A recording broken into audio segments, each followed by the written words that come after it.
over capacity, 3,000 people. I just want to show you, people are doing this, bringing their own mattresses here. When I said people need to bring their own things, this is actually allowed. It's all about survival for the next few days. What I want to let you know is people who don't have a stamp right now are currently not being allowed, but there is a plan. They've got a whole bunch of buses lined up outside the school, and I'm being told that the people who will not be allowed here will be taken to South Dade Middle School. Sir, talk to me. I believe that you guys are having issues getting in, correct? Right. Tell me about that.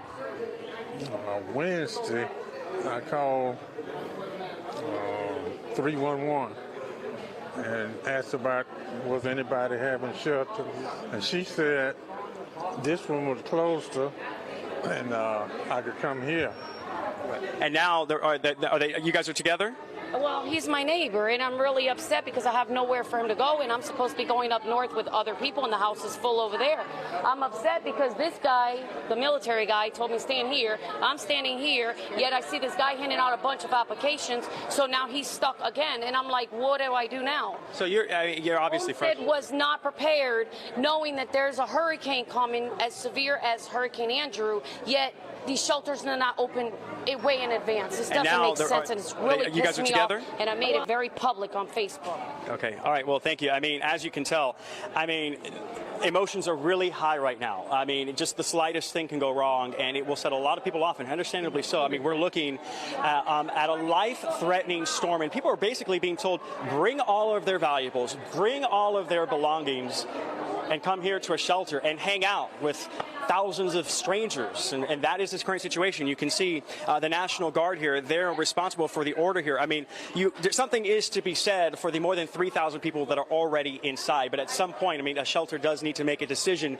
as to whether or not they are at capacity and when that becomes a danger. But from what I'm told from one of the workers here, there seems to be a sort of backup plan. These people apparently will be able to, or at least they're working on getting them on buses that we did see outside, and they will be taken to South Dade Middle School. But as you can see, people are carrying coolers. They've got water. They're carrying it on their head. We saw people with mattresses. A lot of children are in here, babies. So people really understand the magnitude of this storm, and they are trying to get to safety as quickly as possible. But as you saw, some people, they are extremely frustrated about the situation. They think the shelters should have been open sooner, that maybe it should be a little bit more organized. These are things that we've been hearing throughout the day. But overall, people are extremely grateful for those people who did get inside to find the shelter. Again, here, the shelter capacity is well over 3,000 people. So a lot of hard work is being done here. People are volunteering their time. The county is probably trying to do the best that they can. But some people are going to be, I don't want to say left out, but they're going to have to make other arrangements because, unfortunately, as I said before, they're well over capacity here, and at some point they've got to address that situation. So that's it from South Dade Senior High School. Jamie Garola, NBC6 News. Jamie, really, it is a Herculean task to get all of the people that have been evacuated into shelters, and obviously there is going to be some mishaps.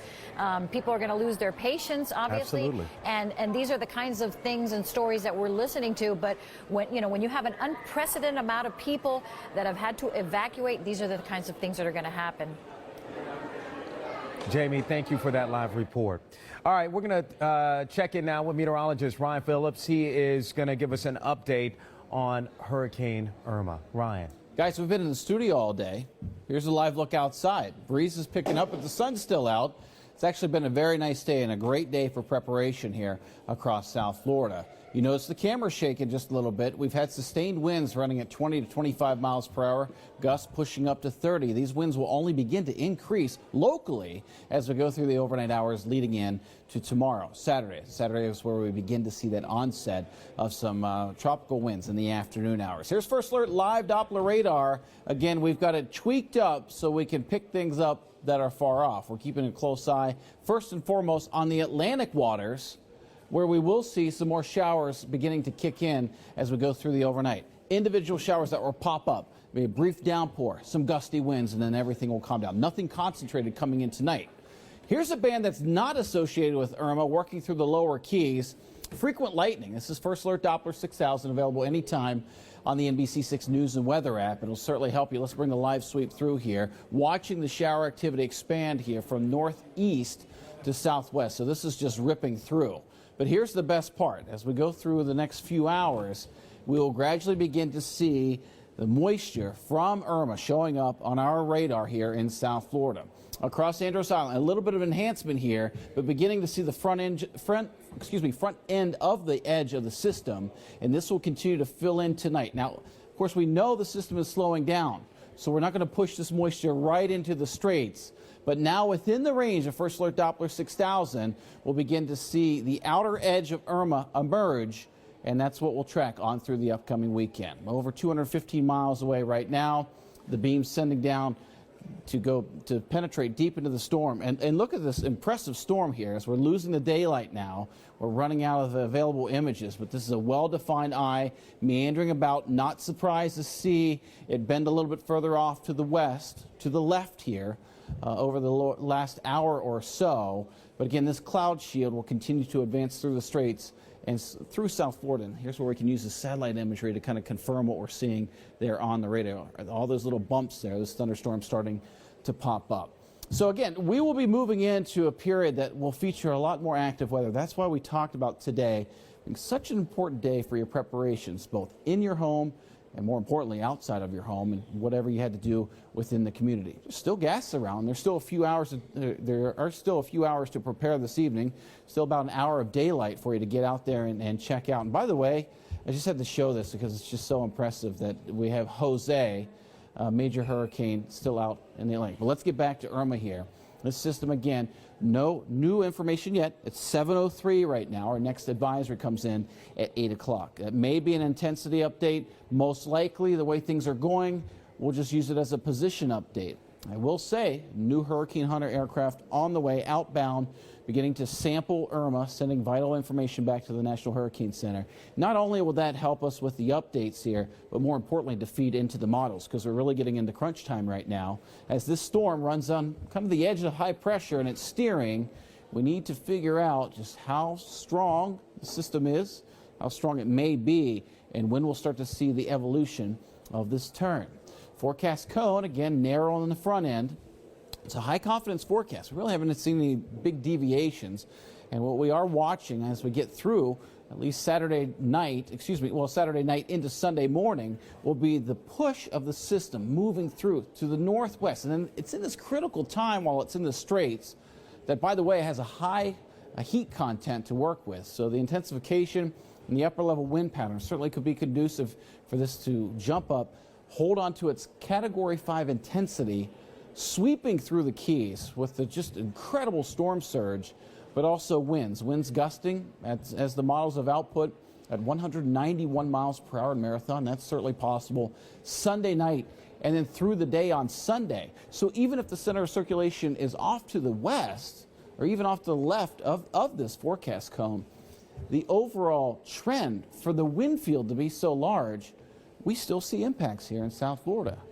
And though the impacts may not be as great, of course, as what we thought we were looking at last night, not ready to write this out yet. We still have to walk this in. We still have to see where that center of circulation ends up. One thing I am sensing on social media is with the 5 p.m. advisory that there is that little nudge to the west and that we're seeing Southeast Florida kind of on the right-hand side of the cone. Everyone's letting their guard down. But as you can see there in all the press conferences we've had this afternoon and all of our live reporters, folks are taking it seriously.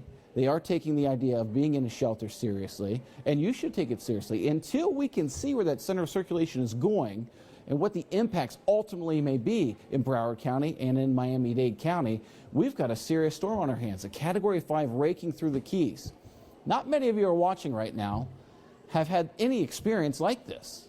And so just because there's one subtle shift to the left does not mean everything's going to trend in the right direction to make the weather better for us here in South Florida. So just hold where you are right now. Hold your excitement, because we need this trend to just keep going to the west. I don't think that'll exactly happen, and that with such a large storm, there will be impacts. So again, forecast track, again, keeping the storm a little bit off to the left versus previous advisories. Still have the threat for a very large wind field in a Category 5, transitioning to Category 4 upon landfall. But I mean, we're only talking maybe 10 miles per hour difference, 15 mile per hour difference over 12 hours. That's not much. By the way, I will add, with such a massive storm like this, When you begin to slow it down, it weakens. The wind field expands. I'm about 6'3" with a very large wingspan. And again, it's a matter of my arms are out at about this distance at this point in the storm, but as I'm getting weaker, the wind field is expanding like that. So this will be an all-encompassing type of system that I just don't want you to get too focused on. Where's this icon? Because keep in mind, again, we can't remove that emphasis enough. A Category 5 coming through the Straits, coming through the Keys, setting us up here in Broward County and Miami-Dade for an extreme wind event. The sooner we can trend this to the west, maybe we'll take our extreme to high. But right now, we are on guard. We're under a hurricane warning. That should tell you everything you need to know. Surge continues to be a problem, though we've nudged those numbers down just a touch. And the rain, well, let's get into the rain here in just a moment. Of course, 2 reliable forecast models that we talk about. For the global models tracking hurricanes, we also use to track precipitation here. And I just want to walk you through Monday. We haven't talked much about the idea of a prolific amount of rain. That said, the rainfall amounts have backed down just a little bit in the most recent model runs. But we're still looking at a 7 to 12-inch rainfall event possible Saturday night into Sunday night, and then maybe even Monday morning. By Monday morning, everything should be lifting out of here. But how about the most recent model run to Marathon? 2 feet of rain? That's incredible. So we'll jump over to the Euro model and see what we find there as we run this out through Monday. And generally these amounts have been trending a little bit lower, but we are finding the GFS and Euro, at least in terms of this rainfall amount forecast, coming into play. So I would definitely be on guard for a 6 or 7 to 10-inch rain event across Broward and Miami-Dade County as the track and the storm stand right now. Notice, though, that the European is half of which the GFS was, with 12 inches of rain. So again, we have to take this with a grain of salt sometimes, because we're dealing with a storm that we don't really model a whole lot, that there will be a little bit of discrepancy. But we are on guard, we are prepared. The hurricane warning and storm surge warning continues until further notice, and that's for all of South Florida. If you're watching us on NBC6 here in Florida, you're under that warning. Complete those preparations tonight. Don't let the trend of the forecast now allow you to let your guard down and change your preparation plan. Wind gusts will ramp up. And what do I mean by that? Well, with any of these showers that do develop throughout the overnight hours, we'll see wind gusts 30, maybe 35 miles per hour. The sustained winds, especially the sustained tropical storm force winds, do not kick in until tomorrow afternoon. But they'll be there. And at that point, as I'd said before, you'll notice a change in the air, and you notice that some type of weather event is coming towards South Florida. And that's Saturday night into Sunday. Hurricane conditions arrive, especially true in the Keys. Wind, surge, rain. And then as we get closer to the event, then we'll assess the risk for tornadoes. Now, to the audience that were here, at least in 2005 for Katrina, in particular across West Central and Southwest Miami-Dade, likely you remember how many tornadoes we had with Katrina making land. That was a long night. We had about 12 inches of rain and multiple short-lived but wicked tornadoes. We'll have to be on guard for the tornadic evolution here of what Irma may bring us Saturday night into Sunday. All right, guys, back to you. Okay, I just have a quick question Sure. about the models, because, you know, for the past few days, we had seen such disparity between the GFS and the European models, and now they're really converging. So how much credibility are you giving it now as it continues to inch towards the left, the fact that most of the models are going in that same direction? They're there. We just want to see consistency. And now that's going to be hard to find now, 36 hours out. But we want to see consistency. And with those model runs coming in every 6 hours, Jackie, I think we're moving in the right direction.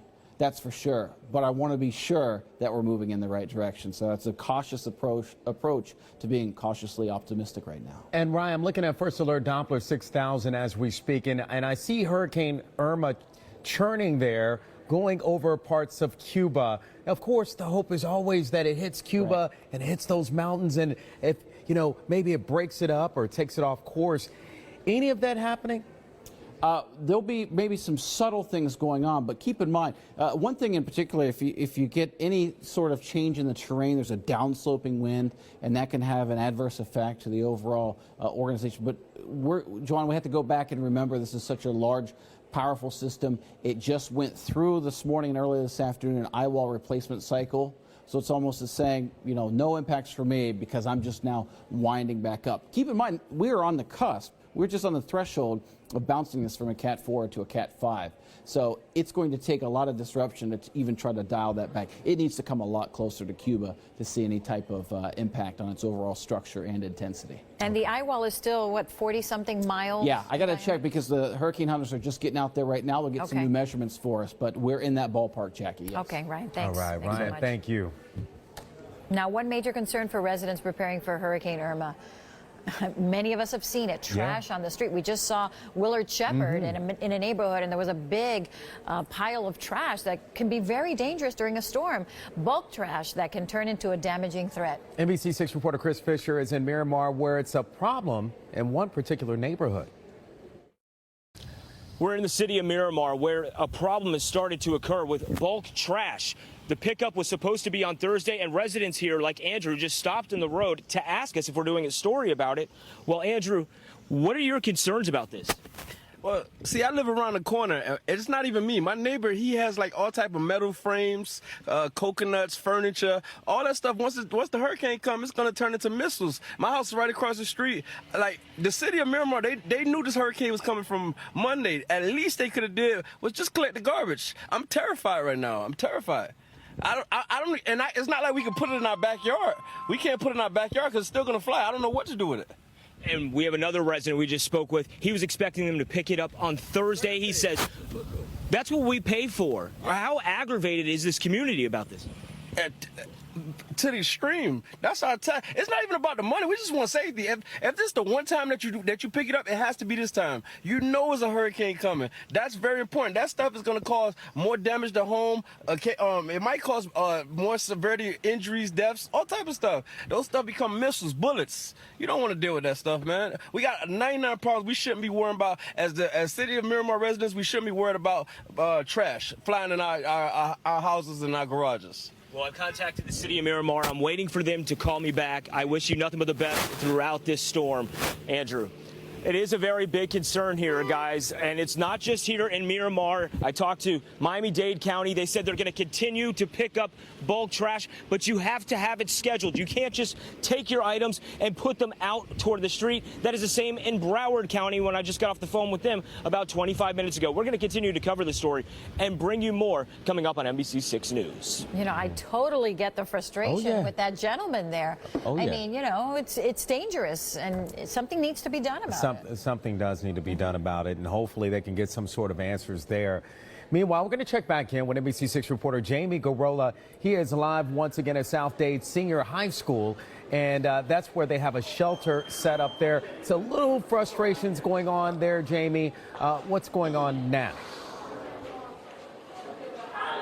Yeah, well, I just want to show you, people who are getting in have already been stamped and they've already filled out the paperwork. Last time we came to you, it was live. It was in the heat of the moment, and some people were naturally frustrated because they came here for shelter, and they were told that they needed to go to another one because they're at capacity. And this is where JC comes in. He's the principal of South Dade Senior High School, and you're the principal of West Homestead KA Center. Okay. So you wanted to come over here because I know you heard about that interview, and we did stress that you guys really are doing the best you can with what you've got. So if you can just give us an update. How many people do you have here, and what's being done to the people who can't get inside? Right now we're like at 3,711 people. So in order to make sure that, you know, we even it out and people are a little bit more comfortable, there is another shelter closer to us that does not have as many people. And that's why we're asking people on a voluntary basis that if they want to go over there, we'll be more than happy to transport them. If they want to go in their car as well, that's fine as well. And I'm sure you guys are hearing a lot that they wish the shelters were open sooner, but that's not really your call, right? No, that is not our call. And any advice you'd have to say for people who are seeking shelter that really want to escape Hurricane Irma? Well, you know, do it as quickly as you possibly can. Stay safe. Do what you need to do. I know that probably some people are going to wait till tomorrow, but I would urge them to do it this afternoon, this evening, and not wait until tomorrow until the hurricane is here. Okay, thank you very much. Good luck to you guys. I know you guys are doing some good work. And anything else you want to say? You look like you. No, nothing really. Just to piggyback on what he said, we're here to do what we possibly can to make sure that everybody's safe. So if they're not here, to make sure they're in the location sure they'll all be safe. And that's what it's all about, to make it through the storm, to come out positive on the other side. Okay, thank you very much. Good luck, guys. All right. I do want to introduce you, if I have time, to one other person. Her name is Wilkie. Come on over here. She's 13 years old. She's actually got an interesting story. She actually made it inside. She's got the stamp. You're 13 years old, but you had to come here because your mom's at work. Yes. All right, explain that to me. So they called my mom into work because she works the before shift of the hurricane, and she had to drop me and my little brother and my grandma here. And what does your mom do? She works as a nurse at Kinder Regional Hospital. Yeah, so I mean, people who work in emergency services, obviously, they have to be ready. And how do you feel about this? I mean, you're 13 years old. You're in a shelter with, you said, 3,700 strangers. What's going through your mind? A lot, because we don't know what's going to happen. And I have a little brother, he's 5 years old, and it's very nerve-wracking because you don't know what's going to happen, and a lot of. At what point did your mom say, did you guys have the conversation? She's like, you know what? Get out of the house. What did you guys have that conversation? Yeah, she was like, we can't stay, because I was kind of being a little saying I wanted to stay, but then I started watching the news. It was like it could be really bad, and so my mom was like, we can come here, and it's just good shelter. Yeah, we've been here since 10 in the morning. Well, if your mom's watching, at least now she knows that you're here, right? And you're here with your 5-year-old brother, and I guess you've come with the essentials. What did you bring with you? Snacks, something to clean or brush our teeth, extra clothes. But yeah. All right. Well, you know what? Good luck to you, and I hope your mom's watching and she sees you made it here. You got a spot. You didn't get turned away, because some people are.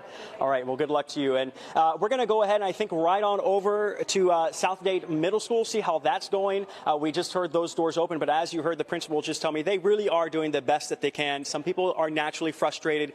This is a very stressful situation, so not everybody is going to be happy, but because it is at capacity here and over capacity, they are making other arrangements. They are putting people on buses. They are sending them to Southdate Middle School, and we're going to go and check that out in just a few moments. That's the very latest from Homestead. Jamie Garola, NBC6 News. All right, good job out there, Jamie. Just give a message to that young woman and tell her that we're proud of her mother, the service, that she's at the hospital helping people, and that's a great thing, and that we just wanted to say thank you to her. For sure. All right, Jamie, thank you, man. Thank you for that. Thank you so much. And again, it's all about patience, and you see how it's coming together. Everybody wants to make sure that everyone out there who's seeking shelter gets it and that they're taken care of. We talked about this earlier, going to a shelter, evacuating from your home that you feel safe and secure and comfortable is an inconvenience. Yeah, it is. What's the alternative? You have to keep your family safe, and those shelters are there for a reason, to keep you safe during a storm like this. So heed the warning. We'll be right back. The right pair of shoes or boots can really make an outfit. At Ross, you'll find the perfect pair at the perfect price. So if you're looking for the newest trends, the latest styles, at big savings, you gotta go to Ross. Food, water, internet. We need it to live. But what we don't need are surprises, like extra monthly fees. I See You fee played by legendary actress Angelica Houston. You got me, Mark. We just want fast internet for one simple rate. For all the streaming and the shopping and the newsing, but most of all, for this. internet for one everyday simple price and no extra monthly fees. The new First Alert Doppler 6000, South Florida's only live radar. Up to 6 minutes faster than any other radar in the area. Giving you valuable time to prepare, keeping you and your family safe. Our radar can see through the storm, right down to your streets, telling you where and when it's going to hit. NBC6 is everywhere, covering South Florida like no one else. First Alert Doppler 6000 on NBC6.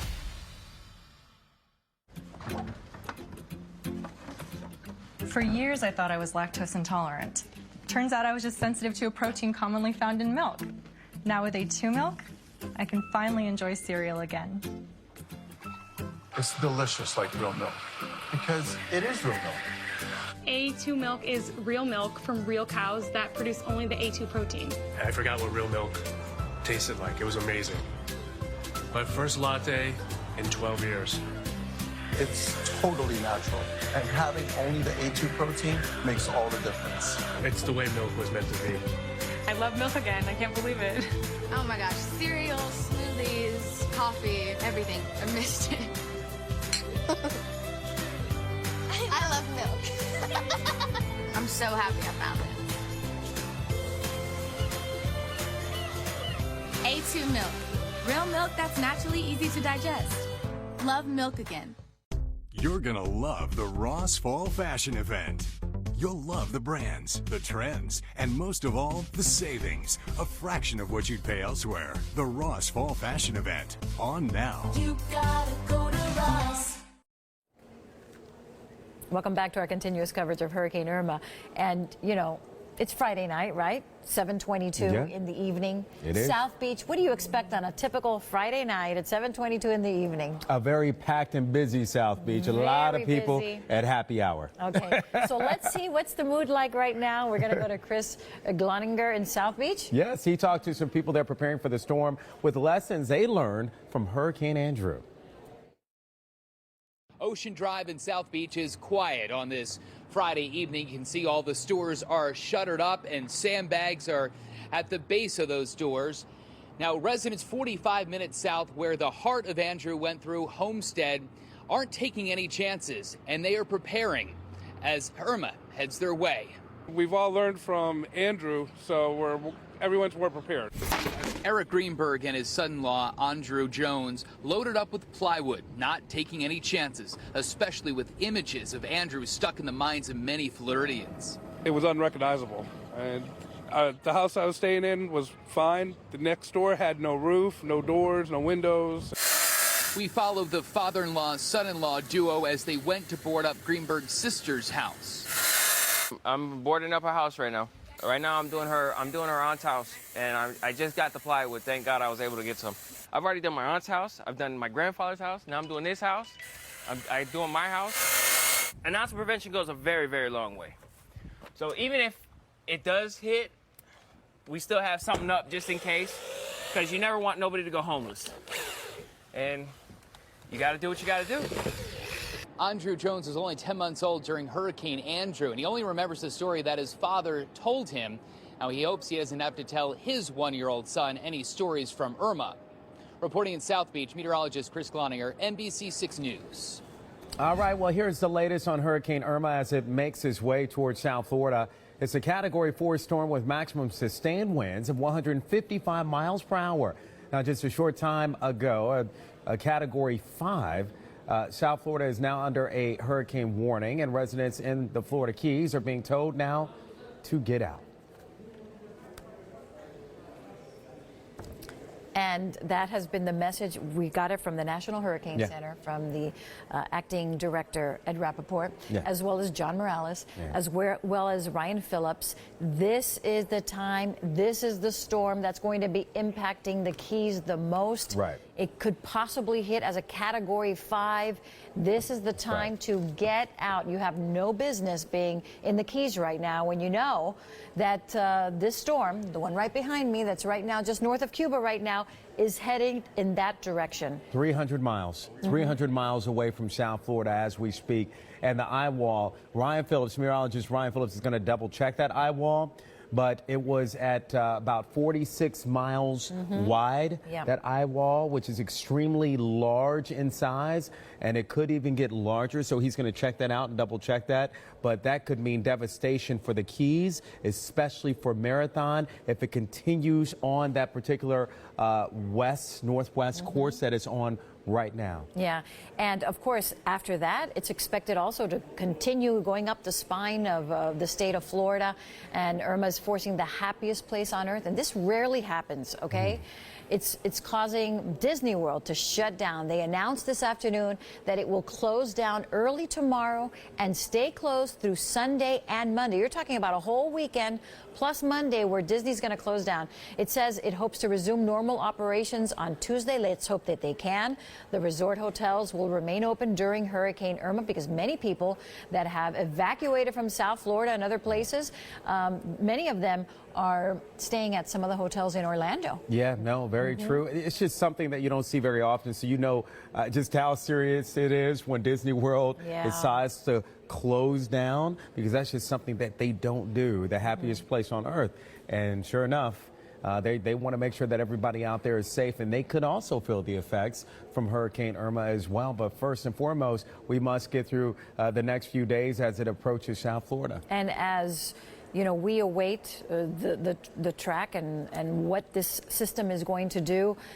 Puerto Rico is still assessing the damage. They didn't get a direct hit, and they are still assessing the damage. There's still 1 million people without power on the island, and so much damage. We saw some of the pictures. We saw some video coming out of Puerto Rico, and they did not get a direct hit. We also saw some of the damage left behind on some of the other islands like Turks and Caicos. It's been devastating. As of 11:20 this morning, and some of these numbers may have changed. There was 17 confirmed deaths as a result of Hurricane Irma, 5 dead in St. Martin, 5 in the French Caribbean territories, 1 in Barbuda, 3 in Puerto Rico, and 3 in the U.S. Virgin Islands. You have to take this system seriously, and even though we're looking at that cone of concern, and South Florida, Southeast Florida is right on the cusp. We all have seen the fluctuations involved with this system. So now I think the important thing is to watch and wait what happens in the 11 p.m. advisory. There's an intermediate one at 8 p.m., but the big one is at 11 p.m. 11 o'clock, the 11 p.m. advisory. And we'll get a little more information on that. And one of the deaths that happened out of we keep on saying Barbuda. Both are acceptable. Both are acceptable. But it involved a child, a little 2-year-old, who got killed because they were trying to escape the storm. Yeah. And that's why we want you to be prepared now. We don't want to hear any more stories, tragic stories of something like this happening. And here we're reporting about another death that happened here in South Florida because you did not prepare for the storm, or you are not in a safe place for the storm. That's why we want you to be prepared out there. So continue to stay tuned, but also we want you to follow and heed the warnings out there. Get to the shelters if you can, especially if you're in the Keys. You have to get out. You heard from John Morales earlier. He was stern. Get out. Get out. And you must get out in order to protect yourself. And if you are trying to reach loved ones affected by Hurricane Irma in the Caribbean, and this is something good. I'd love to report this. AT&T is offering free calls, texts, unlimited data to prepaid and voice customers.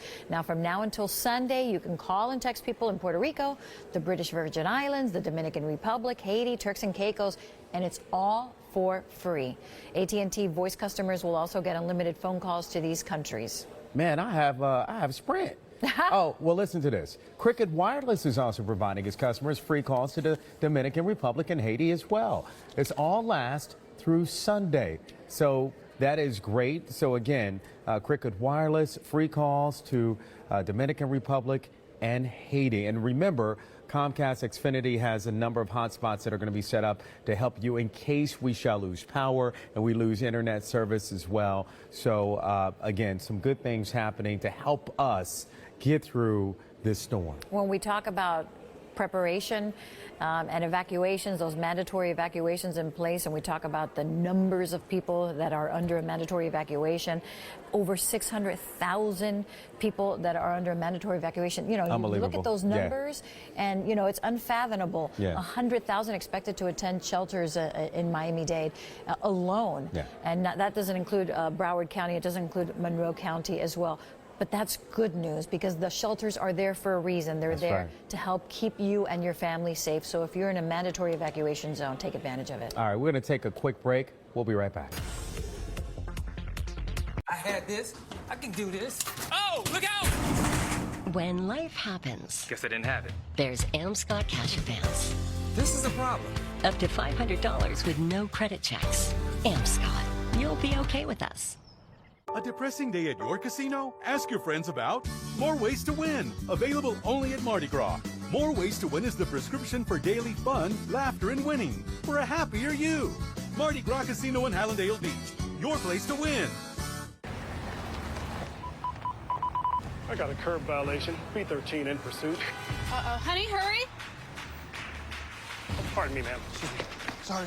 Excuse me, sir. Sir? It's a liftgate! Pardon me, excuse me. Excuse me, sir. Pardon me, excuse me. Nice work. The 2017 Toyota RAV4. Lease a new 2017 RAV4 XLE for just $209 a month for 36 months. Toyota, let's go places.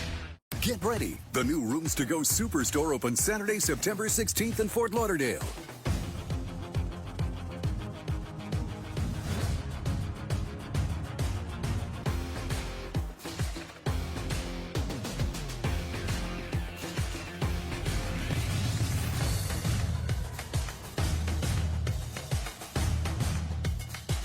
Don't miss the Rooms to Go grand opening celebration starting Saturday, September 16th in Fort Lauderdale. Hurricane Irma's path gets clearer and South Florida will be affected. And this is serious if this should come to fruition. Take those warnings seriously. You take action, and NBC6 gets you the latest information you need to know to stay prepared. We're coming on the air tonight to keep you safe and informed. Severe weather is threatening now. Stay tuned on air, online, and on mobile. Your safety is our #1 priority. For the latest on Hurricane Irma, you're covered on NBC6. A depressing day at your casino? Ask your friends about More Ways to Win. Available without prescription only at Mardi Gras. Fridays and Saturdays, grab your share of $65,000 in cash from this fall's Money Tree. Mardi Gras Casino in Hallandale Beach. Your place to win. Don't forget, we're going to look into a cash advance today. Way ahead of you. Got started at amscott.com. You can do that? Yeah. Don't call us. Nice. AmScott Cash Advance. Up to $500 with no credit checks. All right, welcome back as we continue to follow Hurricane Irma here at about 7:32 p.m. And of course, there have been a lot of changes going on with flights and shelters out there. Oh, absolutely. For everything you need to know, let's go to Alina Machado with more on the breaking news desk. Yeah, Jackie and Joanne, as you would expect, operations at both major airports in the area have started to wind down. The last American Airlines flight out of Miami International Airport left at about 6:37 tonight. That was about an hour ago. Broward County officials saying just a short time ago that the last flight out of Fort Lauderdale International Airport is scheduled to leave in about 15 minutes at 7:45 p.m. Now, flights out of Fort Lauderdale, by the way, are running about 2 hours behind schedule. As far as shelters go, there are 19 shelters in Broward County with a total capacity of 18,500. The majority of those shelters at last check, 11 of them are now closed because they are full. Broward County officials say some 9,800 people are already using these shelters. And at last check, 7 of the more than 20 shelters available in Miami-Dade County were already at capacity. The county opened 13 additional shelters today to accommodate people who are evacuating. And speaking of evacuations, we know of the mandatory evacuation in the Florida Keys. It's something we've all been talking about. If you are in the Florida Keys, here is one more reason why it is dangerous to ride this one out. The Monroe County Sheriff's Office is reminding us, they reminded us just a short while ago, that law enforcement services will not be available as Hurricane Irma approaches again. They are urging residents to leave, adding that the window to do so is closing fast. I'll be here all night getting the updates to you on what's happening as the storm approaches South Florida. Jackie and Jawan. All right, Alina, thank you. And now we're going to go to Miriam Masihi. She's live at the Miami-Dade Emergency Operations Center. Miriam? Well, Jackie, Jawan, you know that a lot of shelters opened up really quickly, and I am here with the director of Miami-Dade Police, Juan Perez. He tells us this created an emergency within an emergency, and you guys had to step in. Tell us about that. That's correct. You know, this is a massive storm, and obviously the size of this storm is going to impact the entire state of Florida if it comes this way. So when, we opened the additional, as a county, we opened the additional shelters, it called for additional personnel to staff those shelters. So we stepped in as police. Our main mission is to save lives during these emergencies, and this is a life-saving mission for us. That's what we look at as we adapt. And we put people there, and we're going to staff those until we have to, until the National Guard gets here. I know that they're en route. So once they relieve us, then we'll make an assessment if we need to keep people there, because some of the shelters they're filled to capacity. So what that means, you may have 2,000, 3,000 people with 2 police officers from school board there and a minimal staff from National Guard. We're not going to leave them out there on their own. We'll staff those as well if we need to.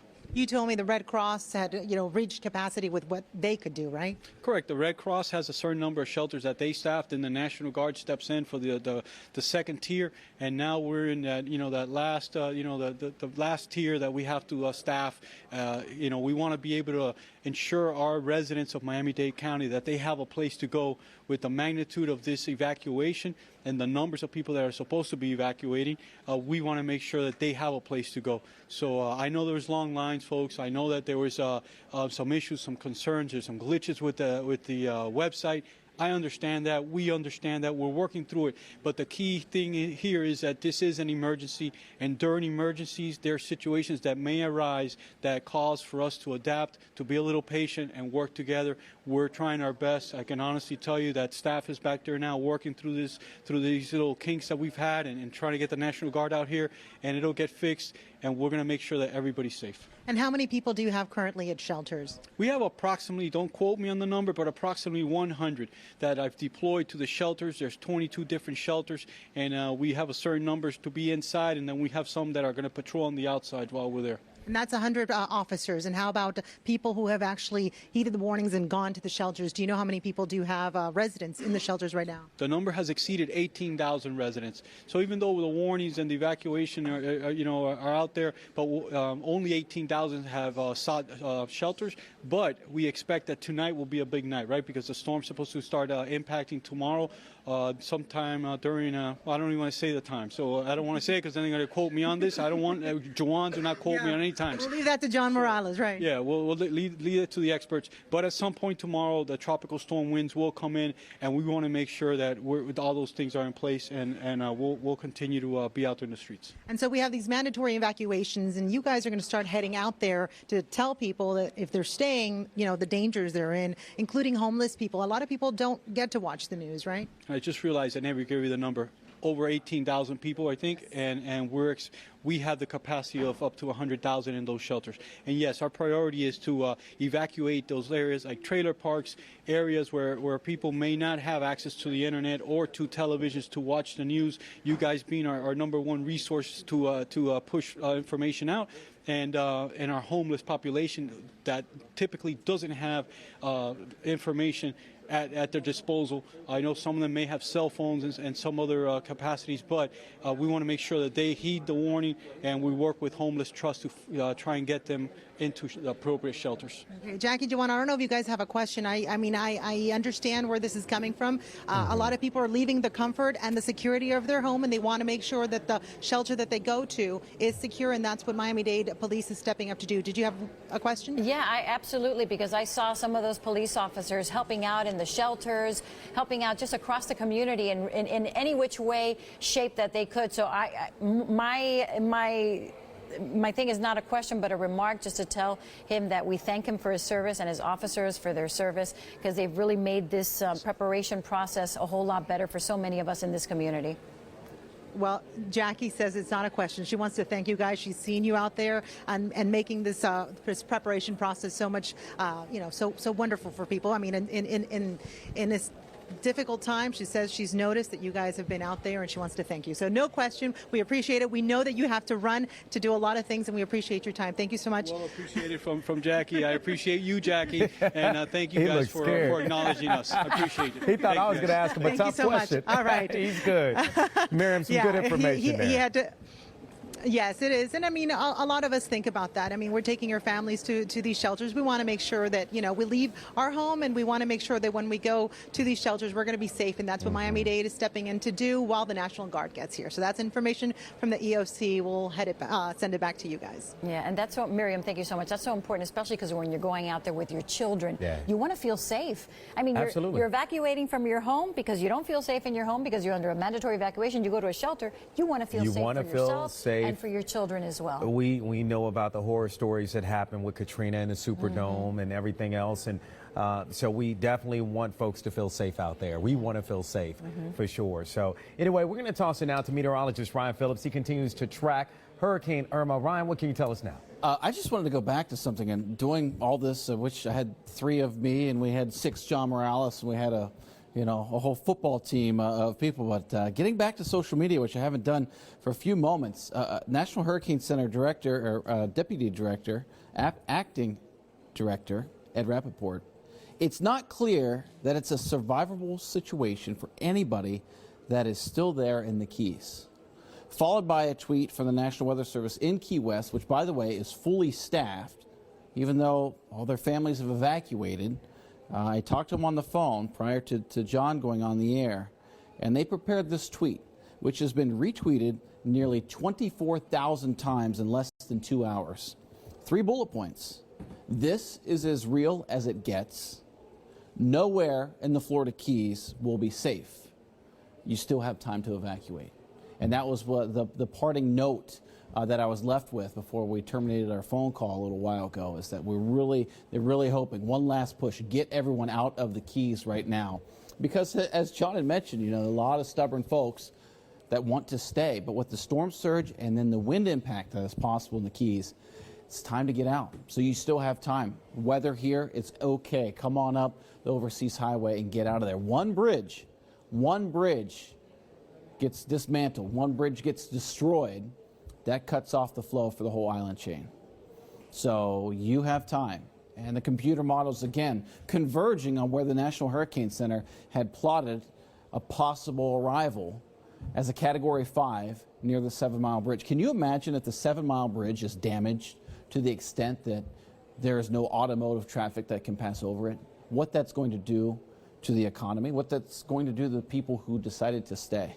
So this is a serious situation, and you really have to take it as that. Again, everyone keeps seeing that westerly motion, the trend. Is it a trend? We'll see. But the model's converging to bring in an exceptionally dangerous situation in the Florida Keys and then keep that moving up into Florida, across the peninsula, with a large wind field that has an impact here in southeast Florida. You know, I've talked so much about the hurricane hunters, the excellent work they do, flights coming and going constantly. This most recent flight left from Lakeland. It's sampling the storm right now. They're getting ready to make their 3rd pass, but look at what they've got us. They've sent us this. They got us some great data. Drops on, most recently reported, an estimated surface pressure at 920 millibars. 5 millibars lower than what we had at the 5 o'clock advisory. And John will be up at the top of the hour with the 8 o'clock advisory. Wind speeds up to nearly 160 miles per hour. So again, real-time data coming in from the hurricane hunters that we can use, and that all the hurricane specialists use at the NHC to put together these advisories.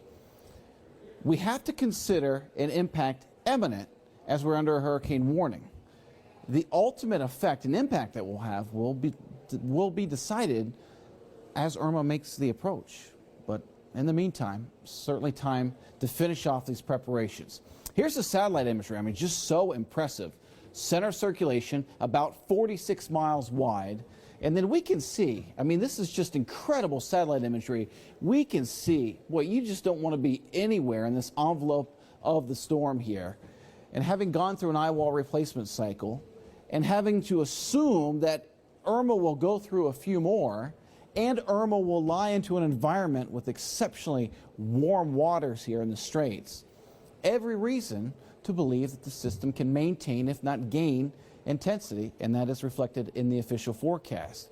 But again, the system, as it's moving off to the west-northwest, perhaps a little bit of interaction here with Cuba, but as long as the center circulation continues out over the water, this thing is full bore. Latest advisory was at 5, next one coming at 8. 925 millibar pressure with that advisory. Winds right on the threshold. Google the Saffir-Simpson scale. Get an idea of where we are with the wind threshold. Again, we're on the doorstep of a Cat 5.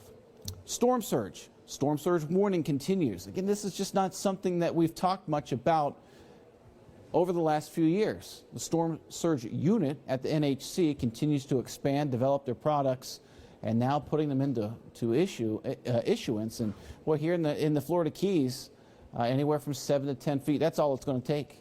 That with a driving Category 5 wind, forget it. I mean, it's very serious. Though the storm surge threat, well, I shouldn't say threat, the potential has stepped down just a touch. There's still a reason to fall in that for zones A and B and some of C to be out of here. Because it's all about the angle of approach and the wind pushing the water into southern Miami-Dade County that we will run into storm surge. And I hope it doesn't materialize like this. Nobody wants to push this much water into South Dade, but you're very susceptible to it. The models indicate that, and the official forecast is calling for it. Broward County, and I mentioned this last night, you just know where those problem areas are. I know we've drawn to the parallel back to, when the king tides come in, how our problem areas really come up to our doorstep, and literally in some neighborhoods, in some communities here, that you see that. And we're looking, even though we've stepped down just a touch, even in the southern Broward County, more in that 5 to 8 possibility, but in central and northern Broward County, maybe up to 3 to 5 feet or so. Either way, still an issue. Driving wind certainly would present some problems. So the storm surge warning, whether there's this change in the track right now, is not going to go away anytime soon, and that still needs to be on the table for a concern, especially if you're in a very sensitive low-lying area. Tropical storm force winds in Miami-Dade County arrive between 1 and 3 on Saturday. And I don't want you to put things off that you can do outside around. Just turn on the outside lights if you can. Put on some bug spray and get the rest of it finished tonight, especially your hurricane panels. Again, hurricane warning, totally warranted to have your hurricane panels up, even though we're looking for the tropical storm force winds to kick up Saturday afternoon. The wind gusts in this current forecast with Irma, we could peak out just under 100 miles per hour. So think about that, and there are impacts that come along with that. Guys, we'll wrap it up here and send it back to you.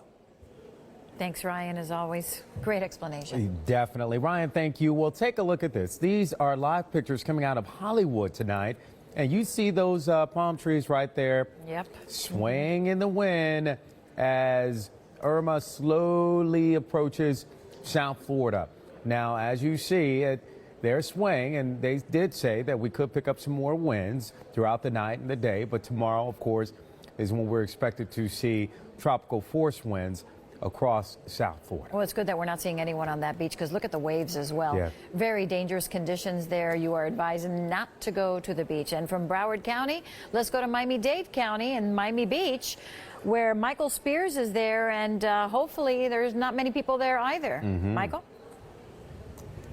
Not necessarily around us. And you mentioned the breeze. Well, where we're standing right now, I'm having to squint at times because the wind is kicking up all of this sand and this dirt into our eyes. And showed you drone video throughout the day of the palm trees. Getting a little dark now, but we can kind of pan up a bit, hopefully, and show you the breezy conditions here. Noticeably breezier than yesterday, though obviously nothing of what's anticipated moving in tomorrow. Where we are at Miami Beach is around 30th and Indian Creek Drive. This is an area that is notorious for flooding during king tides. And you heard Ryan Phillips talk about the storm surge warning that we're under right now and the huge threat, a huge reason why there is a mandatory evacuation right now here in Miami Beach. And we're standing pretty much at the forefront of it. I have stood here when this whole area has been underwater. And with the threat of Irma and the storm surge, it's likely, or there is a very serious chance that that could be the same seen again here. The city, to be fair, has been working on this with its partners to build a higher seawall to lift up this road. But as you can see, it's not done. The construction equipment is still here.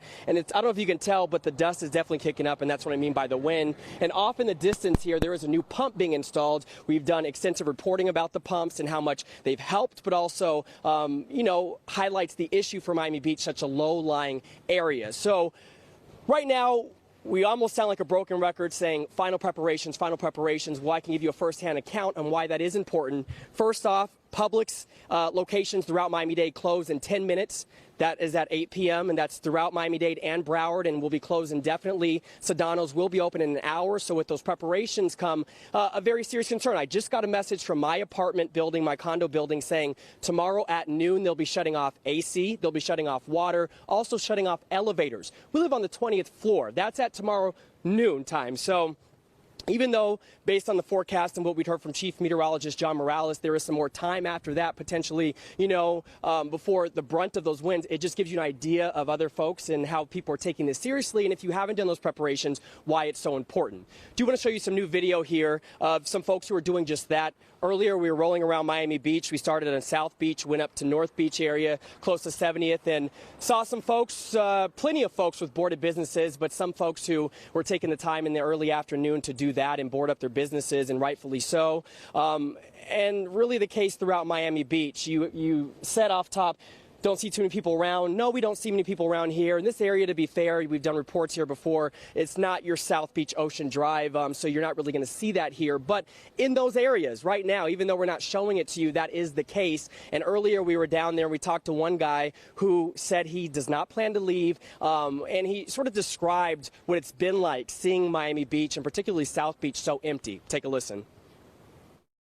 It is completely odd because it doesn't matter what day of the week it is, there will be a lot of traffic. We just came from Ocean Drive. It is like a ghost town there as well. Of course, Collins, there's a lot of shopping here, a lot of people walking around, eating. Every restaurant is closed. Every shopping center is closed. I walk towards Lincoln Road. Everything is boarded up and closed actually since yesterday as well. So it is very odd to see South Beach completely dead. And I agree 100% with that. We've done live reports out in the morning along Ocean Drive, and at any time of the day and night, there are people there. So absolutely agree with that. Here with the threat of storm surge, again, where we are, Indian Creek Drive around 30th, that is a huge concern in this area. As far as services moving forward, we heard from the city of Miami Beach earlier that a final evacuation notice has been issued. All beaches are closed. People are urged to get out right now. Also, as far as folks staying, services, emergency services cut off.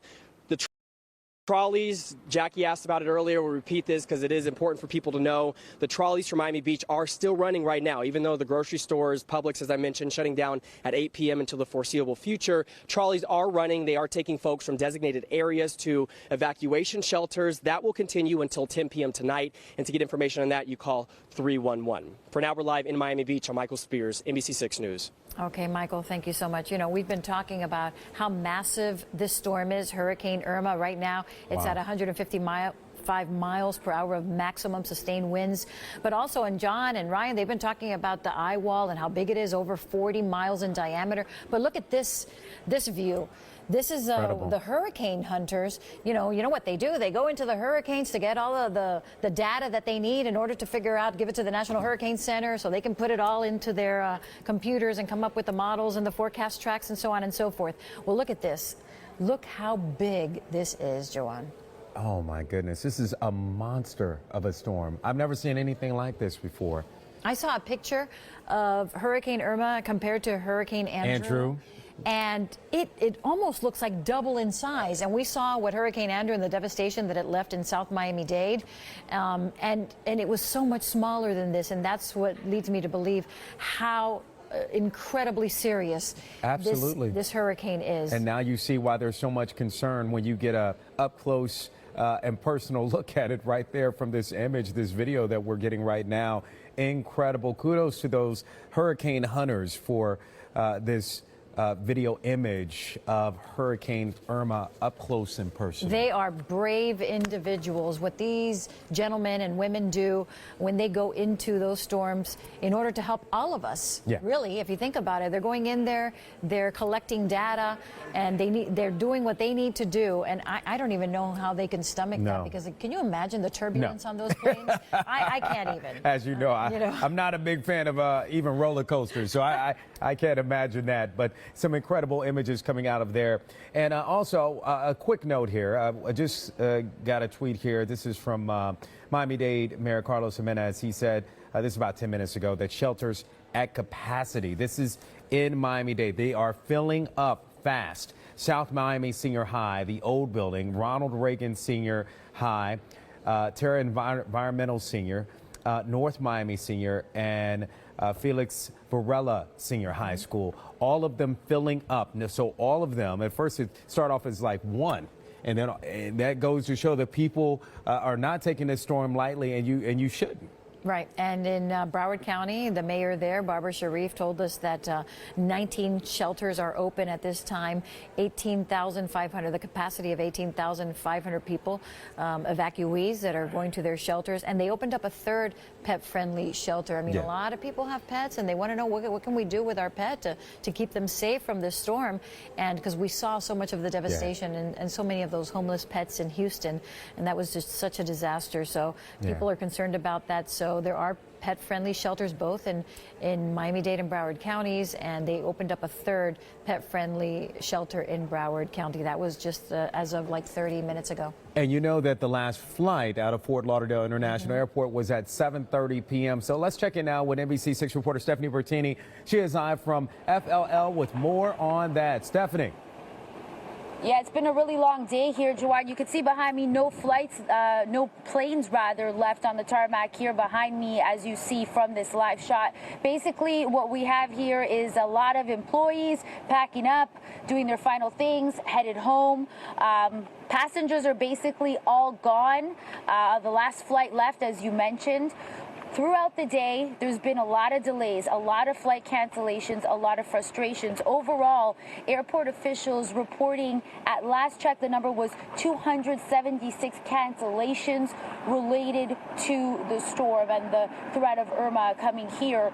So keep that number in mind, like what a large number. That's almost 300 cancellations. Think of all the people on those flights and do some simple math, and you really realize a lot of people panicking. Maybe that was their plan, right? Their plan was to go from here to a friend somewhere else, and then that flight gets canceled. Now what do they do? Where do they go?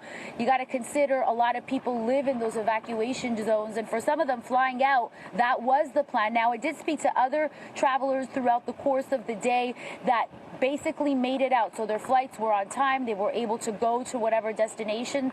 I spoke to one woman headed to Atlanta. She said they were going to go to Atlanta's airport and then drive about an hour to a friend's house. And she told me, look, I feel like I made the right decision because I'm going to be okay, but my heart is heavy. I'm leaving behind friends. I'm leaving behind property. You know, a lot of people just worried about what they'll find when they come back. And it's the unknown, right? The uncertainty that has all these travelers shaken. And looking at the workers here, looking at their faces, you really get the sense that the workers have the same sorts of anxieties. And, you know, we get that because anybody who has a job to do in a time like this, like us, like the news crews, you got to be professional, you got to do what you got to do. But at the same time, in the back of your head, you have families, you have properties, and definitely getting the sense that a lot of the workers are on edge as well. So airport is closed tomorrow. Airport is closed Sunday. That's what we can confirm because that's what we know for sure.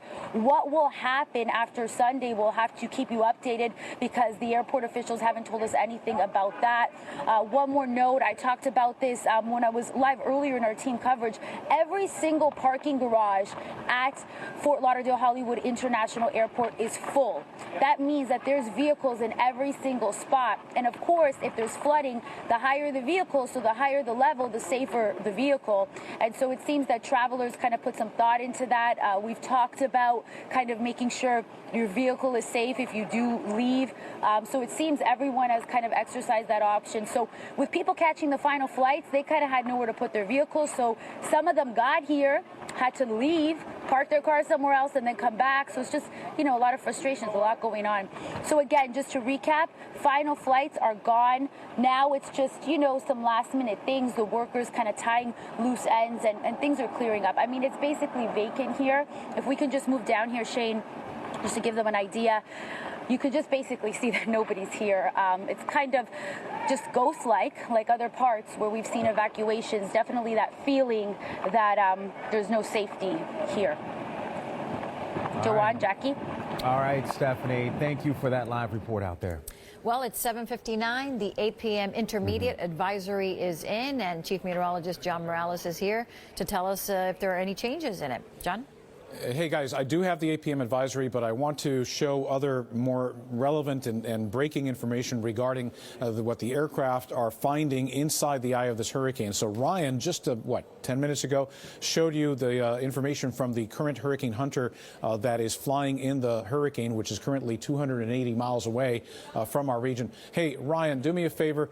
I've got the recon in my show there, but I didn't put it in the right place in the sequence. And if you don't mind, finding it, and yeah, exactly. Bring that up there, set it in motion, and here we go. So Ryan showed you one piece of information. Now they just did another pass through the through the center of the hurricane, and the wind speeds are up to 176 miles an hour at flight level.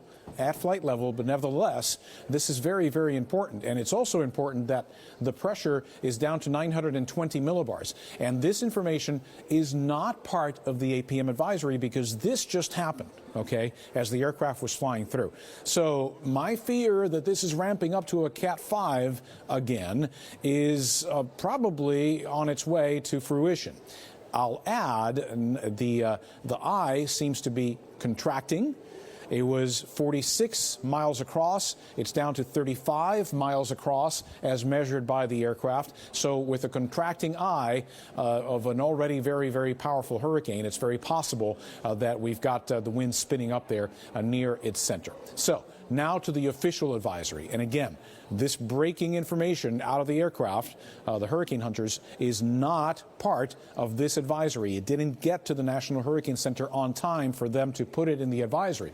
So they have the pressure listed as 924 millibars, when in reality it's 920 millibars. So it is going down, and the wind speeds seem to be picking up. For now, the Hurricane Center is reflecting a 155 mile per hour wind speed, moving west at 12. And keep an eye on this number. Remember, we are getting closer and closer to the time of the northerly turn for this hurricane. And before it turns, it's going to slow down. So it is slowing down, but it is moving straight west. And I wonder what's going to happen if there's going to be any interaction with Cuba. But also, I remind you here that on the north coast of Cuba, right here, those are just keys, just like these are keys. These are keys. They're very flat. They're surrounded by water. There's a lot of water here in these sounds and these bays in here. So that water is still hot and certainly provides fuel for the hurricane. The Hurricane Center's thinking right now, as I read their technical discussion, is that there is not going to be any effect from Cuba upon the intensity of this hurricane. And as you know, as you look at their forecast, this is forecast to be a major Category 5 hurricane slamming into the Florida Keys in the pre-dawn hours of Sunday. And my message to folks in the Florida Keys is that you need to get out. This is one of the worst hurricanes ever to strike the United States, and it's headed straight for you with a 10-foot storm surge and winds that are going to absolutely flatten everything because they're forecast to be sustained at 160 miles per hour, and then you have to add in another 25% to consider the gusts. So let's see, we're talking another 40, so that would be 200 mile per hour wind gusts is what you might expect in the Florida Keys as this hurricane moves through. Scary enough for you?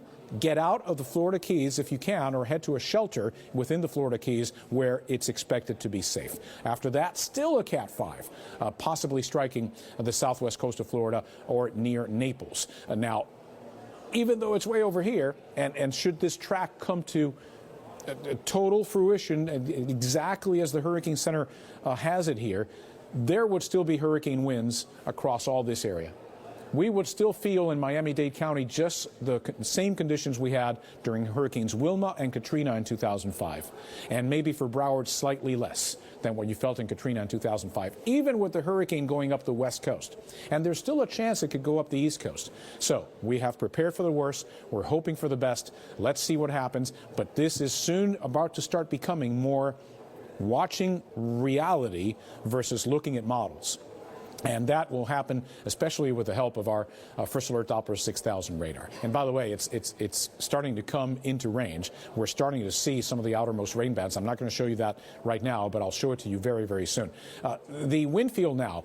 Tropical storm force winds extend with a diameter of about 400 miles across, so you can expect them to reach Saturday afternoon into South Florida, and then the 58 mile per hour winds beginning Saturday evening all across South Florida, and the hurricane force winds. You see that? So these are the 58 mile per hour winds in orange, and then the 74 mile per hour winds or greater would start Saturday evening at 10 for the Florida Keys. And here they go, moving up the Florida Keys chain by Sunday at 1 a.m. And then unfortunately a Cat 5 right through the 7 Mile Bridge with winds sustained at 160 gusting to 200. Now, you're seeing this shrink.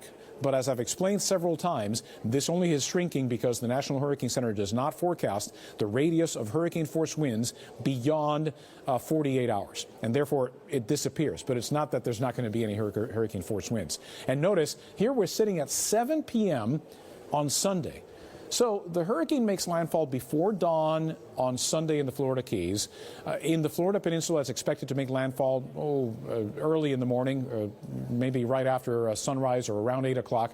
And yet still at 7 o'clock in the evening on Sunday, we're still dealing with tropical storm force wind gusts. So this is a prolonged event because it's just such a huge hurricane.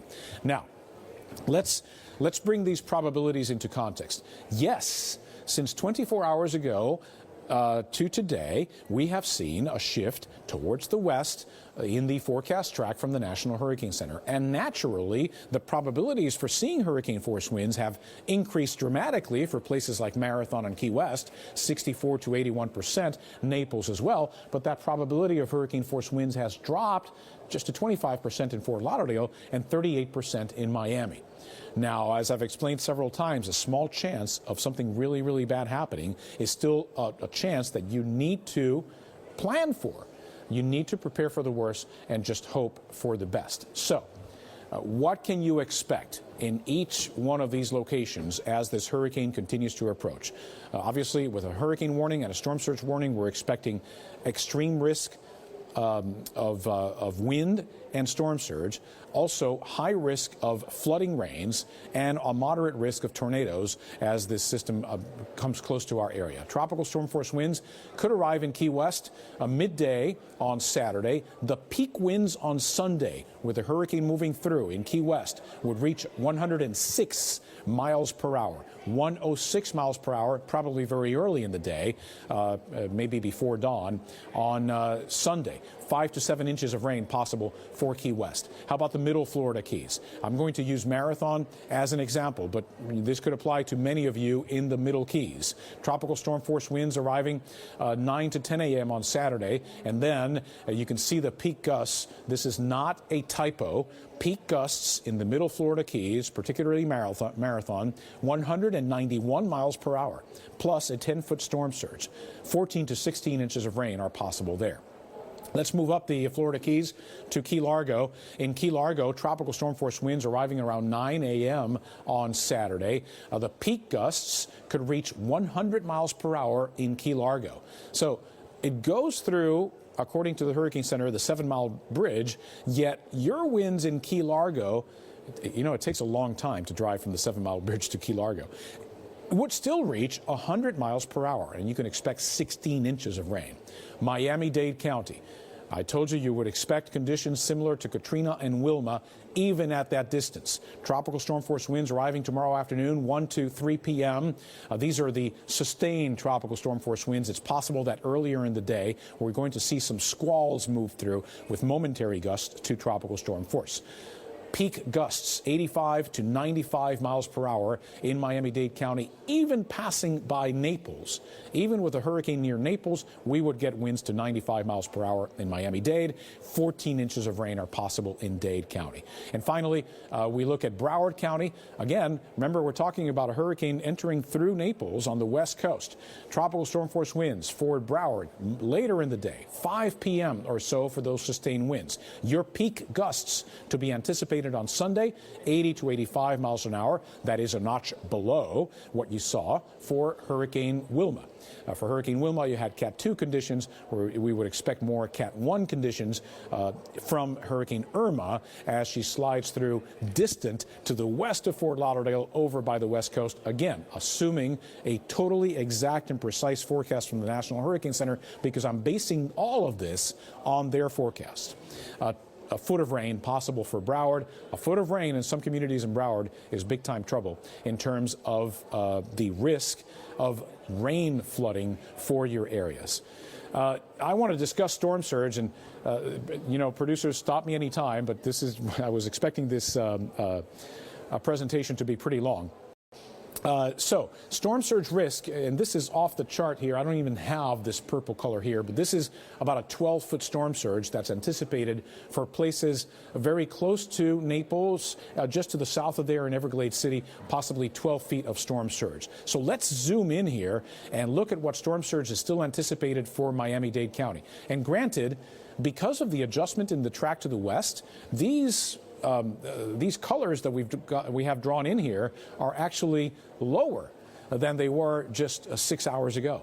So your chance for the deepest storm surge has diminished somewhat, but we're still talking about the potential for 8, 9, 10 feet of surge. Here's US 1. There's Cutler Bay. Actually, I think I can give you some references here. There's the Turnpike, US 1, and I'll zoom back out, and you can see. Again, look at the legend.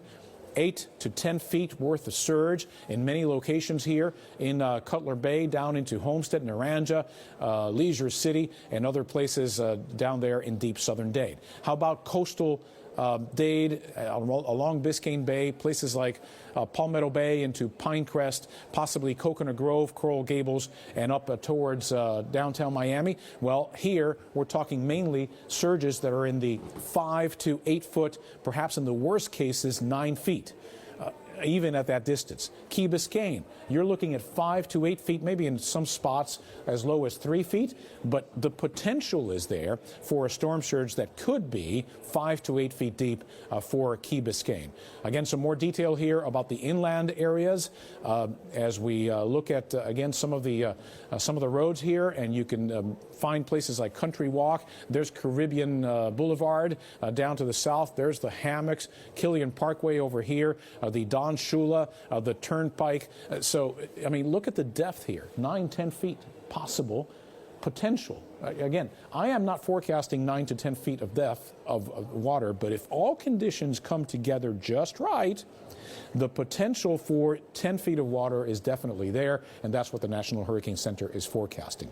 In the Florida Keys, your storm surge potential is expected to be, as you can see, between 5, possibly 9 feet. So the colors here are greenish to yellow and orange. So we're talking about 5 to 9 feet in the upper Florida Keys, 5 to 8 feet or so in the mid-Florida Keys. There's Marathon right there, very close to landfall. You can see it's mostly green. There is some yellow. Again, refer to our legend up here. So deep storm surge plus winds gusting to 191 miles per hour.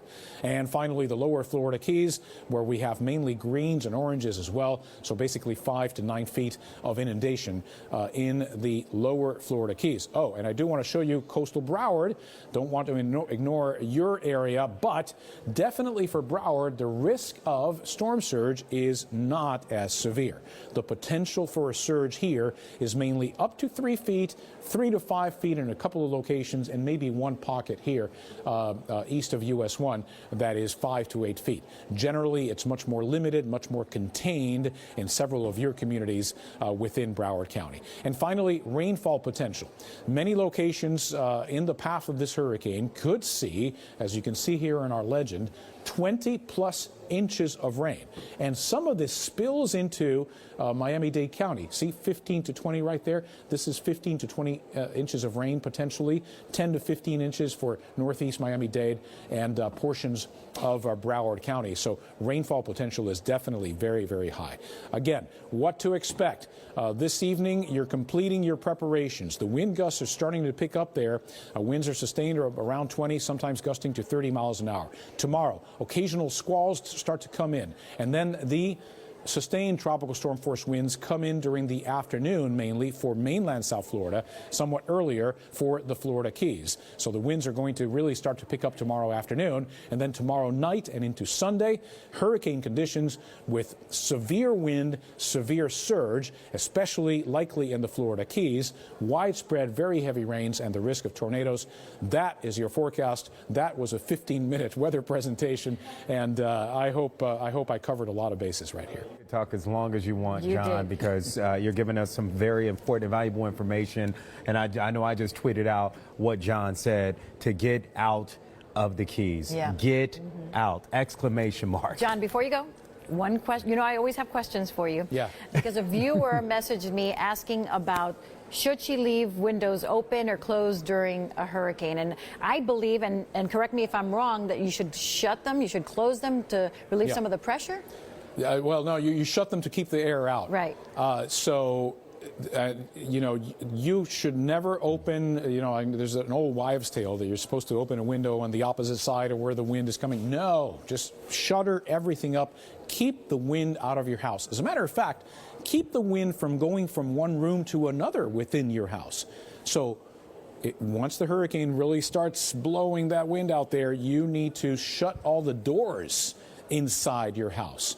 So if the wind by any chance gets into one location, it doesn't go from there and elsewhere. And the reason we do that is because once the wind gets inside, it helps push from the inside what's already being suctioned from the outside, because the forces upon a structure when the wind is blowing very, very strongly is actually mostly a suction force. What happens is, so I guess I'll make this a house or a wall, the wind hits the side of the house and it gets deflected above the house. And when it gets deflected, this eddy that forms here, you get a little bit of an eddy suctioning your roof out. It's trying to pull your roof out. That's why hurricane straps were so important. These are things that were installed after Hurricane Andrew, because we found out that many of the homes didn't have the trusses that support your roof. The trusses were not anchored to the tie beams very well. So basically the trusses were just sitting there, or maybe just nailed in, but they weren't strapped in with screws. So the roofs are just blowing off because of that suction force that I'm telling you about. So a lot of the new roofs, a lot of the new construction has the hurricane straps, which basically wrap over the truss, and then you screw them in with cement screws into the cement, and then that really anchors the truss and doesn't allow that suction to pull it off. So that's why you need to keep the wind out of your house, and you should close all the doors inside the house as well. And okay, all right, yes, thank you for that message. We're soon to go to an interview with Acting Director of the National Hurricane Center, Ed Rappaport, and that's going to be done by Ryan Phillips in... Oh, we do not have it. Yeah, too bad. All right, see, well, live TV during wall-to-wall coverage of hurricanes. It's okay, John. You've given, again, some incredible information. That's why we like to call him the professor, because he can explain things and to the best of any professor that I know. Governor Scott just tweeted out that 5.6 million Floridians have been told to leave their homes. Wow. 5.6 million Floridians. Wow.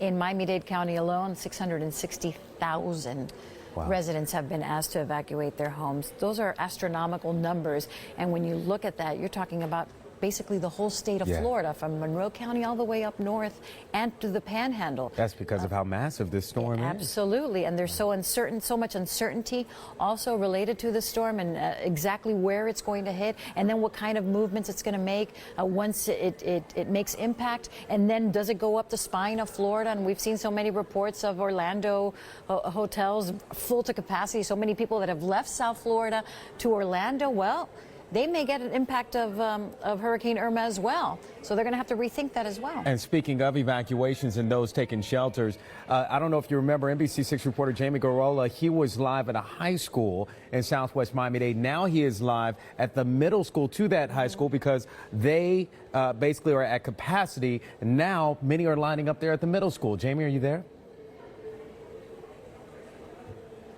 I got to tell you, the situation isn't much better than what it was at the high school. During the time it took John to do his forecast and explaining everything about Hurricane Irma, about 20-25 minutes, I was told that this school is nearly at capacity. Oh, I'm sorry, ma'am. Go ahead and get in line. I was told that this school is now at capacity. The capacity is 2,000. We got here at about 7:50. There were 1,500 people here at one point. I did see an officer go up to a woman and say, "You are the last person in line," and then he eventually walked away. I asked the principal, I said, what's the plan once you reach capacity to the people who are in line and you can't let them in? And he was very honest. He shrugged his shoulders and he said, We don't know yet. So you can see a lot of these people here are trying to get inside, hoping that they won't possibly be turned away to another shelter. I got to tell you, going shelter to shelter, you really get a sense of the gravity of emotions here. People are scared. People are worried. This is a very stressful time. They've got their kids. Saying that they're almost at capacity in here, and they're gonna figure out what to do with everybody. Talk about what it's like to be in this situation. I mean, you have to find a safe place to go. Yeah, I mean, now I'm just hearing about that. I mean, being in this situation, like I said, I was in Andrew. I don't want to go through it again. So being in one of these buildings, I feel I'm safer. But to be directed somewhere else is going to be kind of tough. Well, I don't know for sure that's what's going to happen, but I think they're trying to figure. I think you were in line anyway, so you should be fine. But thank you very much for your time, and good luck to you. Just like him, I experienced Hurricane Andrew 25 years ago, and I remember actually watching on television the wall-to-wall coverage and seeing people inside. You can see they've got their suitcases, bags. I've got mixed minus in my ear. Actually, if we can get rid of that. You see people are carrying water. This guy's got some carpet probably to sleep on. They've got duffel bags. People are pretty much bringing their valuables and anything that they need to survive. So basically, this line wraps around the building and goes inside. They're basically asking people when they get to the door how many people are in their party. Then they go inside and they register. They told us we can walk inside, so we're going to see if that's still the case. They just let in a family of 6. Yeah. I just want to show you what it's like in here, because these people really are working really hard trying to process all of these people who need a place to stay. We're also going to try and respect their privacy, obviously, but we want to show you this is a serious situation. You've got a whole bunch of kids here. People are at the tables. They're filling out forms. By the way, I still have mixed minus in my ear. If we can please get rid of that echo.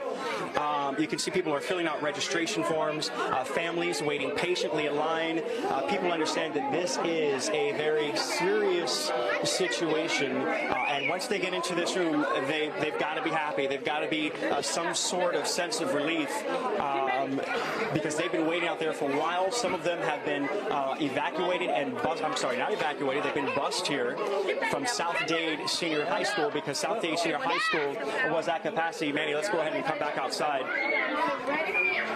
So again, the situation at South Dade Senior High School, I saw the mayor's tweet announcing which schools and shelters were at capacity, and I did not see South Dade Senior High School on that, but we spoke directly with the principal. He said they're definitely at capacity. They closed the gates.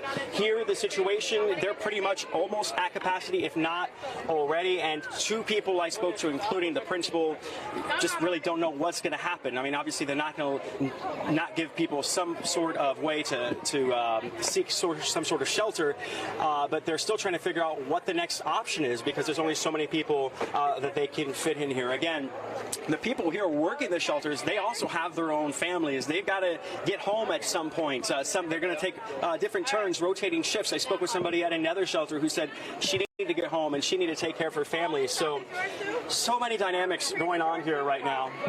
Oh, this lady needs help. Let me see. You got it? Need help? There you go. Bye-bye, Mama. Oh, you got it. I'll just set this right here. All right, I need everybody to be with their family. So, I mean, they're carting just so much stuff. I mean, here we go. Let's listen to what she's saying. You're by yourself? You need to have your family with you, sir. Yeah, you're going to have to come back. Have your family with you, okay? Let's go. Yeah, so I mean, so what you're just seeing right there is people are getting in line trying to save their spot. They make it to the front and basically being told, unless your party is here, you can't come in. You've got to go all the way to the back of the line. They're really trying to be as fair as possible in this situation. People just want to get inside and do what it is that they need to do. we're going to see how this line fares, but I think that's about it for right now. We're going to keep an eye on it and find out what the next step is for anybody who is trying to get shelter here, and whether or not they'll be sent somewhere else or if they'll make some space for them here. That's the very latest from Homestead. Jamie Garola, NBC6 News. Jamie, great job out there, brother, indeed, in the way that you're following everybody around and just letting us know exactly what is happening as they're dealing with all of the shelters right there. You know, when people are asked to evacuate from their homes, and some people like me, I have my family here, my parents, my brothers, I have my in-laws here as well, and many families, they have to make the very difficult decision. Where do we go? Yeah. Do we go to one side of the family, the other side of the family? And Laura Rodriguez is in Westchester with some families and how they made their decision where to stay. Right. Laura. Well, in this case, it's my family, and both sides of the family are actually staying at this house. This is Abuela's house, my grandmother's house in Westchester. So why did they decide to stay here? Well, Abuela's house has a very good roof. She had it redone less than 10 years ago, and she's had these shutters up for several years already, accordion shutters, so very easy to get together. So now I'm going to take you inside my grandmother's house, Esperanza de Varona here, and some of the family members have already arrived. My aunt and my uncle live in an evacuation zone, so they wanted to get a head start and make sure that tomorrow they weren't stuck in any sort of traffic, and of course that they were safe. First up right here, my aunt's personal documents. I did this as well. Just obviously any important paperwork, put it in plastic bins in case there's any flooding. This area is not generally prone to flooding. It is not an evacuation zone, but it's always good to take that extra precaution. Of course, here are some of the De Varona family members, my aunt, my grandmother, my other aunt, my uncle, and this is my great aunt, and she actually lives across the street from my grandmother. So the two sisters live across the street from each other. So in case there's an emergency, so the family's going to be splitting up in between both houses. If there's an emergency, they can just walk over.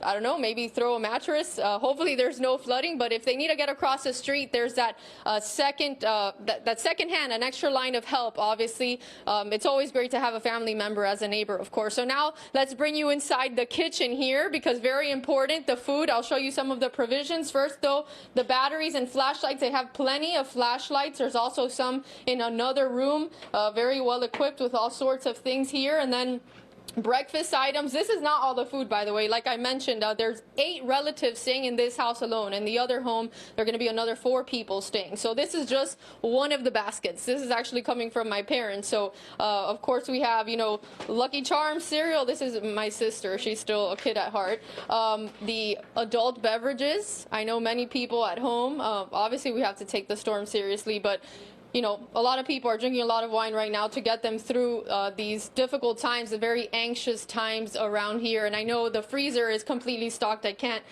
take a look in there right now because it's going to be too hard to get to. And poor Robert is maneuvering here through the house. So also very important, radio, of course, in case the power goes out. This is a radio with a little TV. And my grandmother's TV actually right now isn't working.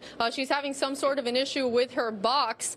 So she's having a little bit of an issue with that, but luckily we have radio, and they are tuning into NBC6 on the radio already, and also on the NBC6 News and Weather app. I know my aunt is watching right now on her phone, so that's another method. If your TV happens to go out and you still have Wi-Fi, you can download the NBC6 News and Weather app and stay tuned. So I'm going to take you into one of the rooms so you can see some of the setup. I know my mom already brought 2 mattresses. There is a pull-out couch here, but she brought 2 twin mattresses just because it's a little bit more comfortable, obviously, to sleep. Some comforters. I'm sure a lot of you are at home right now packing up all of those last-minute essentials.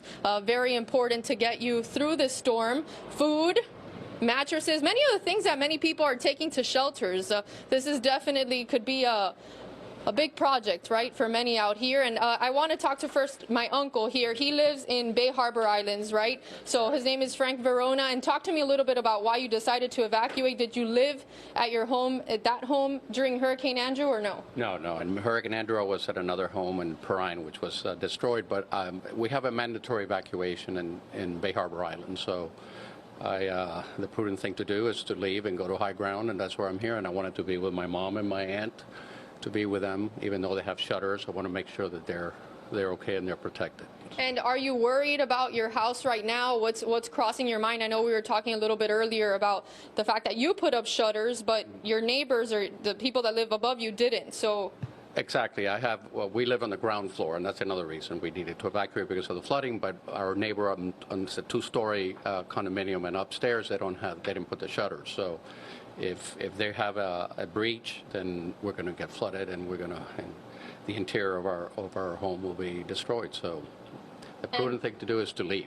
And so what did you bring over to, you'll be staying at Silvia's house, right? So what did you bring to Silvia's house? I saw you unloading the car, and it looked like you were moving for a month. Well, if I had a truck, I probably would have been, because my wife, Beth, wanted to bring in the entire contents because she's afraid that we're going to lose, if we lose the roof and we get water damage, everything's going to be ruined. So we did bring clothes for about a week, but if you look at everything we brought, it looks like we're going to be here for a month, including everything from the refrigerator and the freezer. That's a scary thought, and I know you lived through Andrew, like you said, in a different house, and you didn't have a very good experience.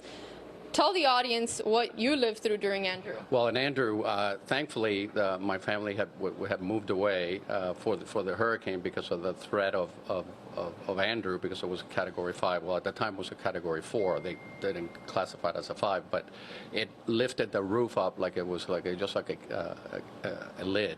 And the whole property was totally destroyed. Nothing survived except a few personal items. So is this storm tough for you? I know there's a lot of anxiety around Hurricane Irma. Are you feeling anxious? What are you feeling since you did see devastation, since you came back to a home essentially, almost empty or completely destroyed? I am. There is a lot of anxiety, but I try to put it all in perspective. And what's important is that my family and everybody is okay. And so I worry a lot. I have my son and his wife, who is pregnant with my first grandchild. They live in Tampa, so I'm worried for them more than I worry for me and for me and my wife.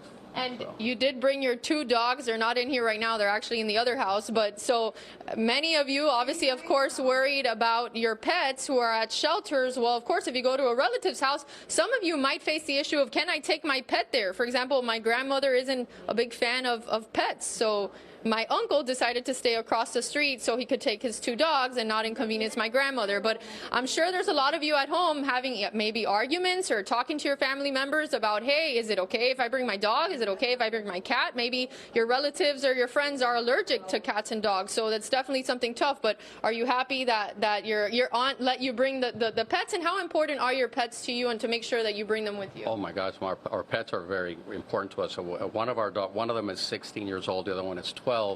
And they actually were here earlier, and they just went in every room and created havoc. So my mom gets anxious, so I didn't want to give her any more anxiety other than what Irma is creating. So I decided to leave them at my Tati's house, Sylvia's house. So. All right, great. Thank you, Frank. So let's head over to Beatrice Kraft, and this is my aunt, and she also lives in an evacuation zone in the Cutler Bay area. So when they said you had to evacuate, what were your first thoughts? I know you didn't live there back in the day when Hurricane Andrew hit. So were you prepared to evacuate?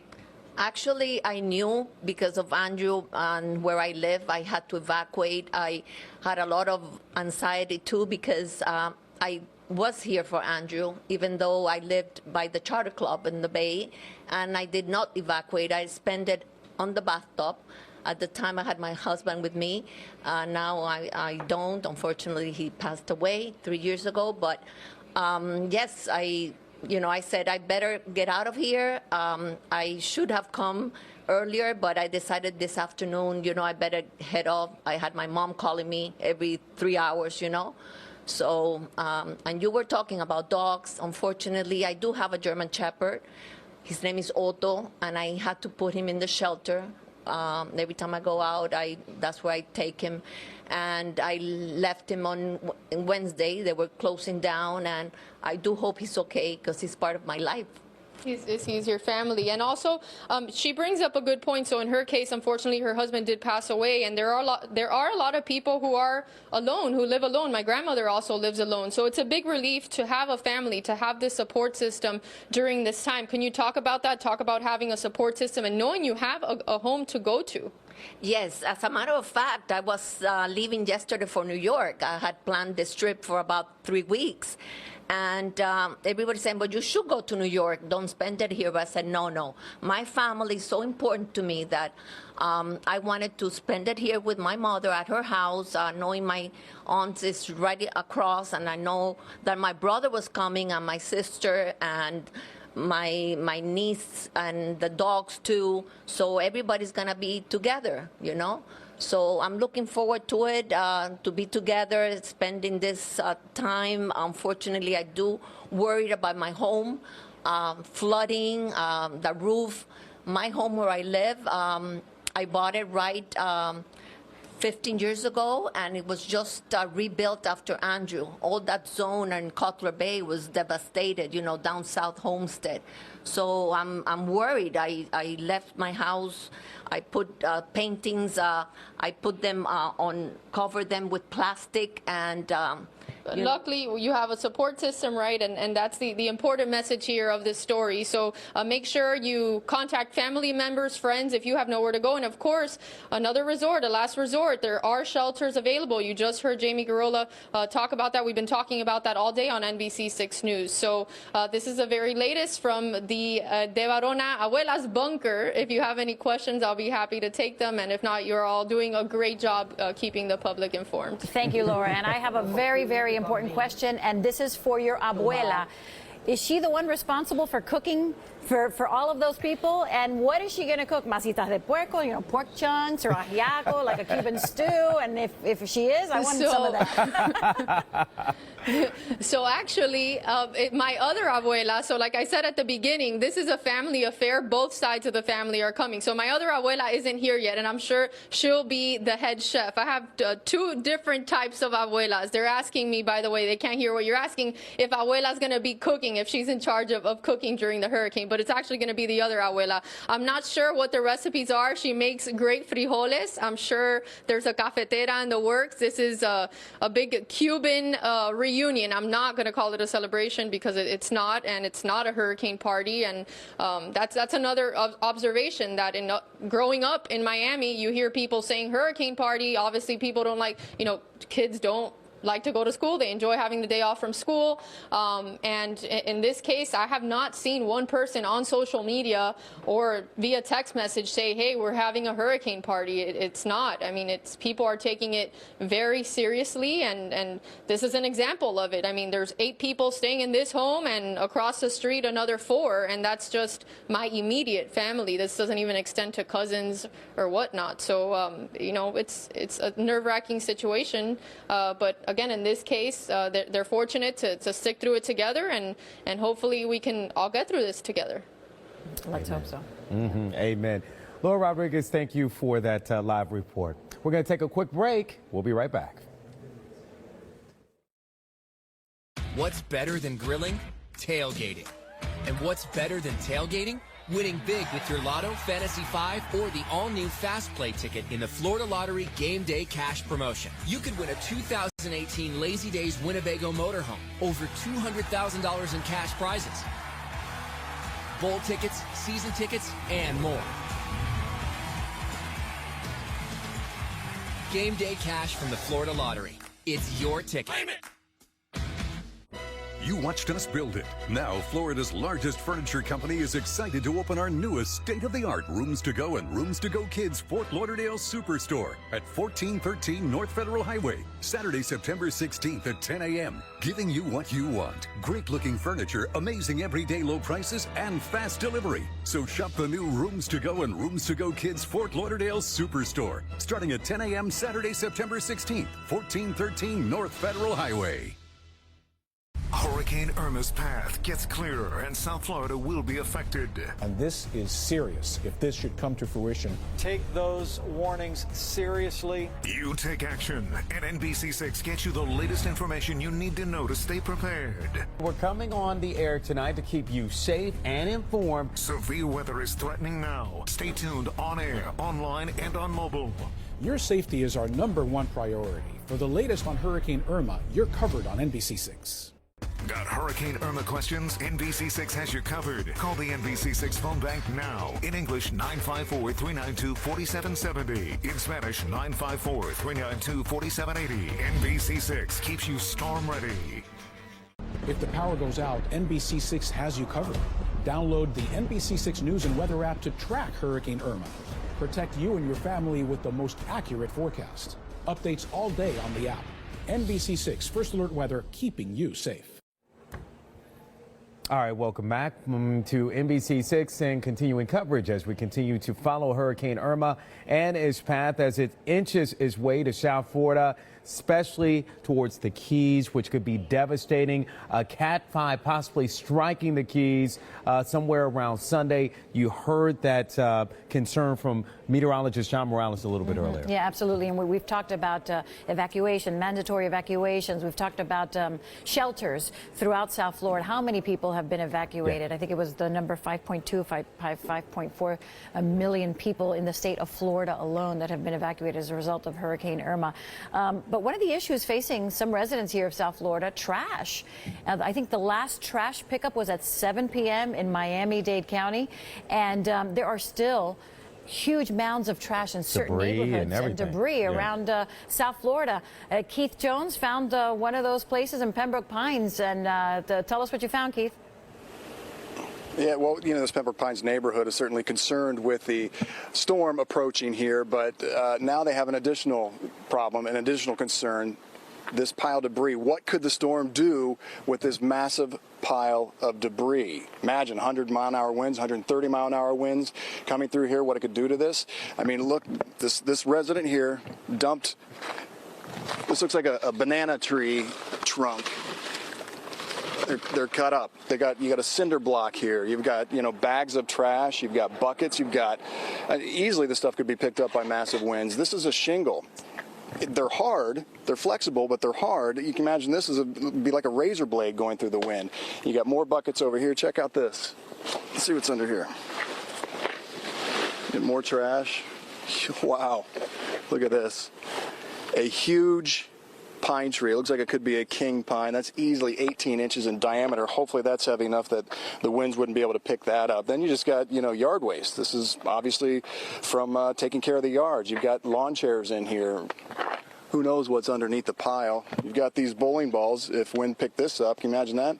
Coconuts, you got a thing here. And now check this out. This is really dangerous. Tile. Broken tile at that. And this seems to be, this whole thing is full of it because that is heavy. You got buckets over here. This is a paint bucket, which it's got some girth to it. I mean, all of this stuff, can you imagine if the winds pick this up?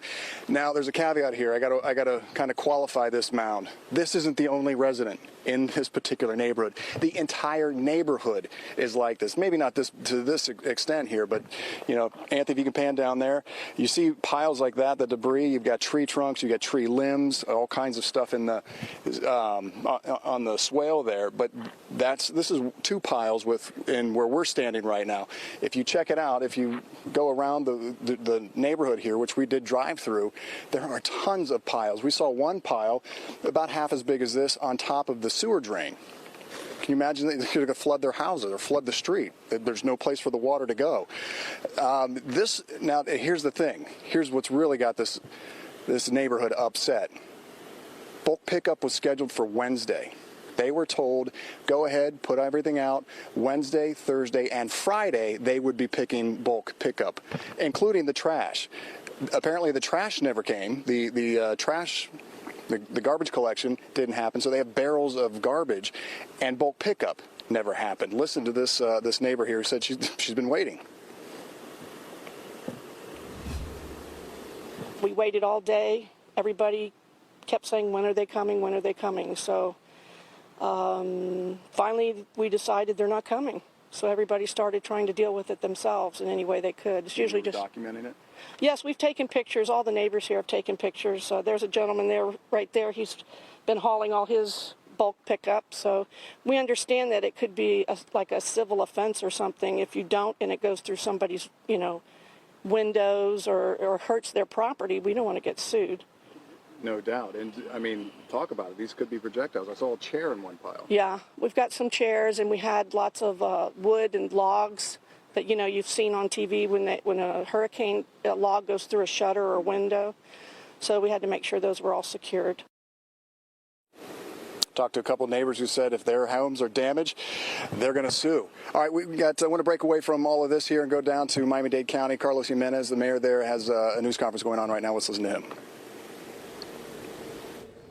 That will transport anybody that goes to those shelters to shelters that actually have capacity. Obviously, as I said before, we have the capacity to house about 100,000 people, and we're at 23,000. So obviously, there are a lot of shelters that have, you know, a lot of capacity.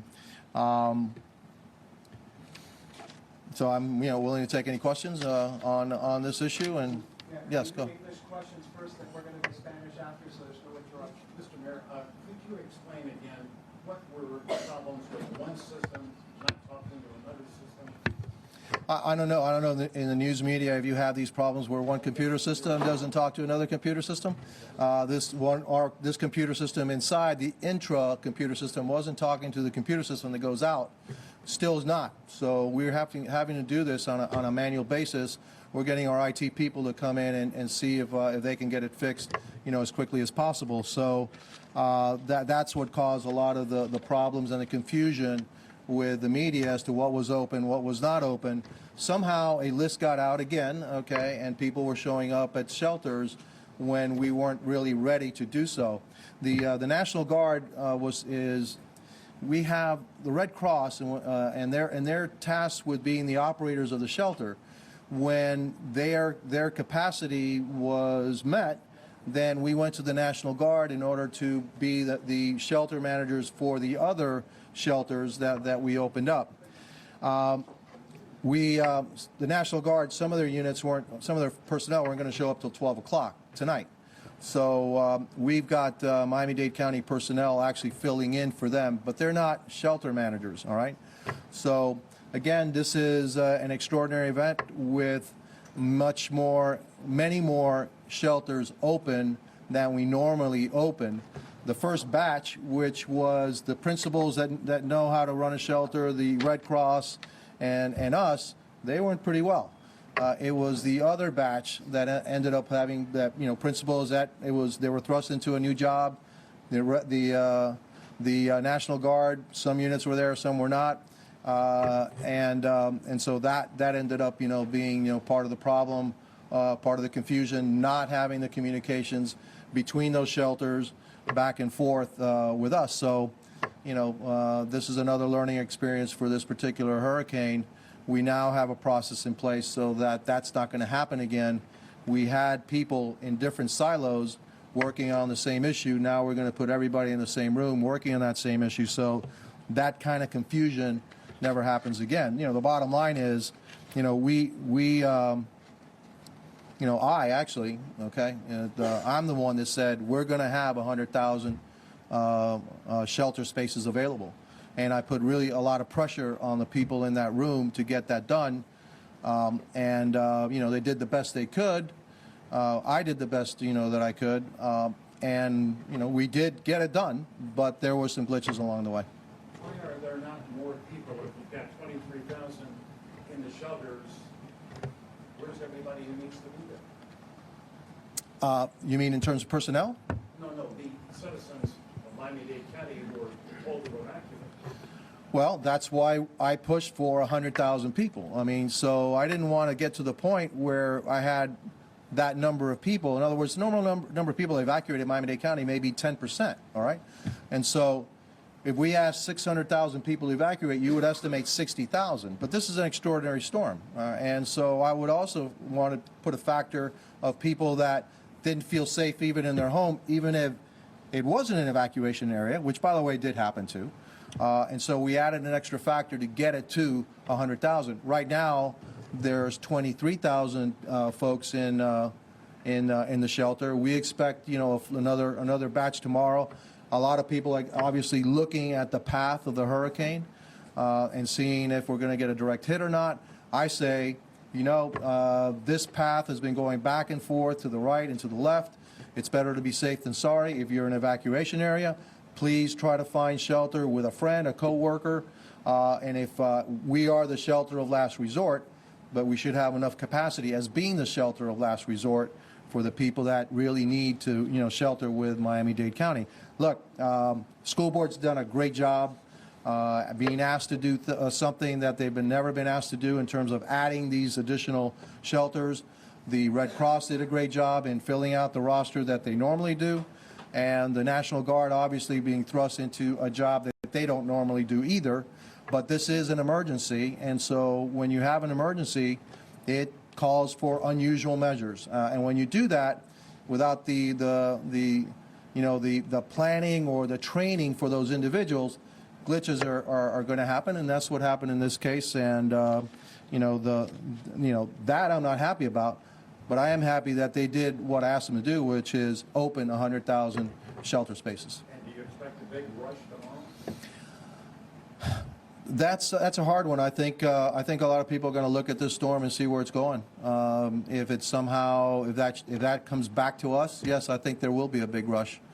If it doesn't come back to us, there'll be some more, but not as many as probably if it shifts back to us, because I still think there's a lot of folks that are scared about 160-mile-an-hour winds.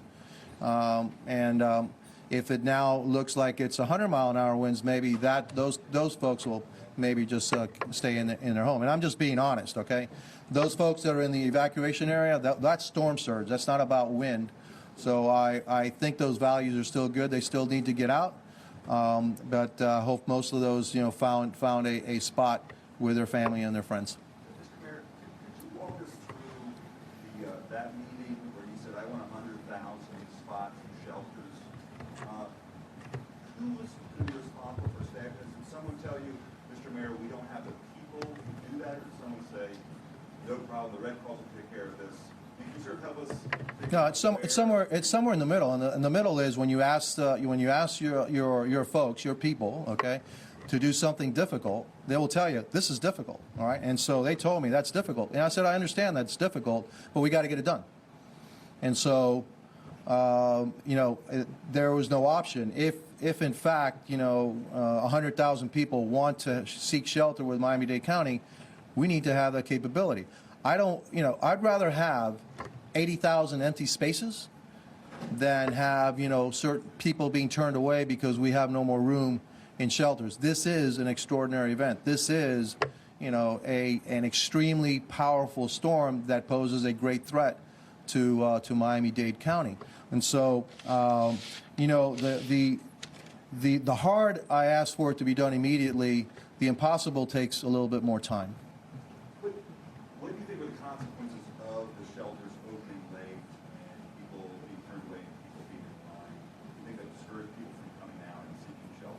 No, actually, I thought that would have been the opposite. I felt that my fear was that if people saw that there were people in line waiting for shelters, that there would be a rush on all the shelters because all the space was being taken up.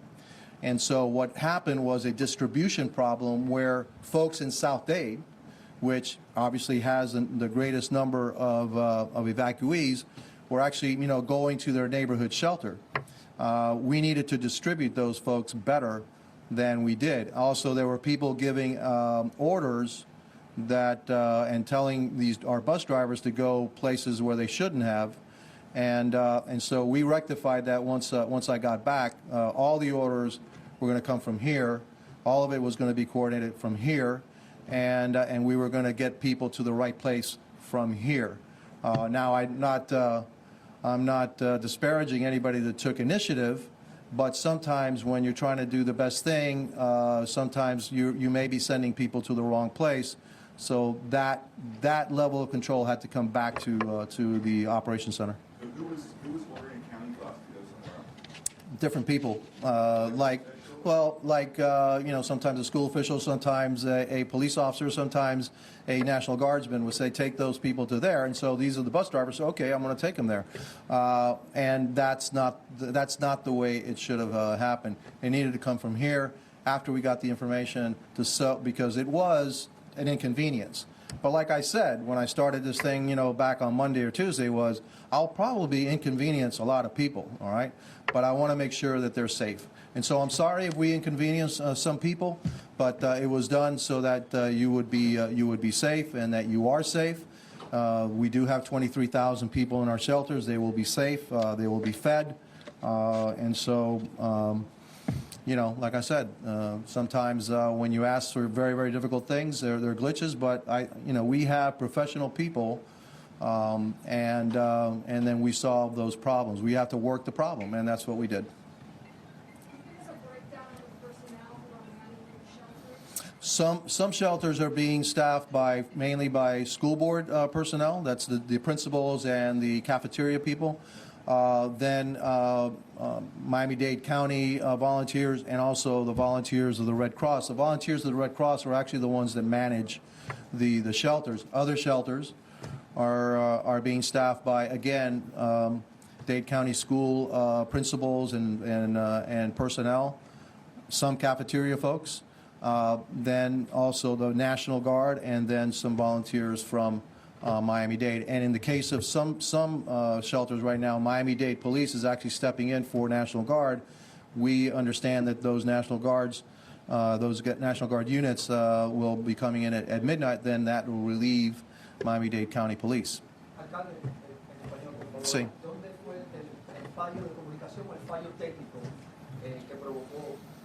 El fallo técnico era que no había... There you're listening to Miami-Dade County Mayor Carlos Jimenez, who's talking about pretty much of a glitch that happened. If you've been following us and watching Jamie Garola's live reports as he's been from shelter to shelter, you've noticed that there's been somewhat of a breakdown in the communication with dealing with some residents there. And he was talking about somewhat of a glitch that happened with the computer system and everything else. And then making sure that there was enough space for all the people. And unfortunately, the information got crisscrossed, and then some of the people got sent to the wrong shelter. No problem. Jackie is apparently has something going on with her cough. But anyway, that's exactly what is going on here. So as he mentioned, the mayor here, he says that there are currently 23,000 in the shelter right now. This is across Miami-Dade. Now, as far as down south is concerned, he says that's where like a majority of the people are that needed to be evacuated. So he's talking about some of the glitches that happened. As far as the personnel that they have working those shelters, he says it's the school board personnel, Miami-Dade volunteers, and the Red Cross volunteers. So they're trying to do their best there in order to try to help out. Okay, we're going to go back to the mayor there, Miami-Dade County Mayor. He continues to answer some questions there. Let's take a look. You know, we learned from this just like we learned from Hurricane Andrew, and we'll be better for it. But again, I want to thank our police department, our great police department, and I want to thank the superintendent, Alberto Carvalho, who was here as we were resolving all these issues, and also the National Guard, and then all the volunteers that are really doing a great job to keep our citizens safe, and the fact that, and our fire chief also, that was able to get us 100,000 spots in shelter. Hopefully, we're not going to need, you know, most of them.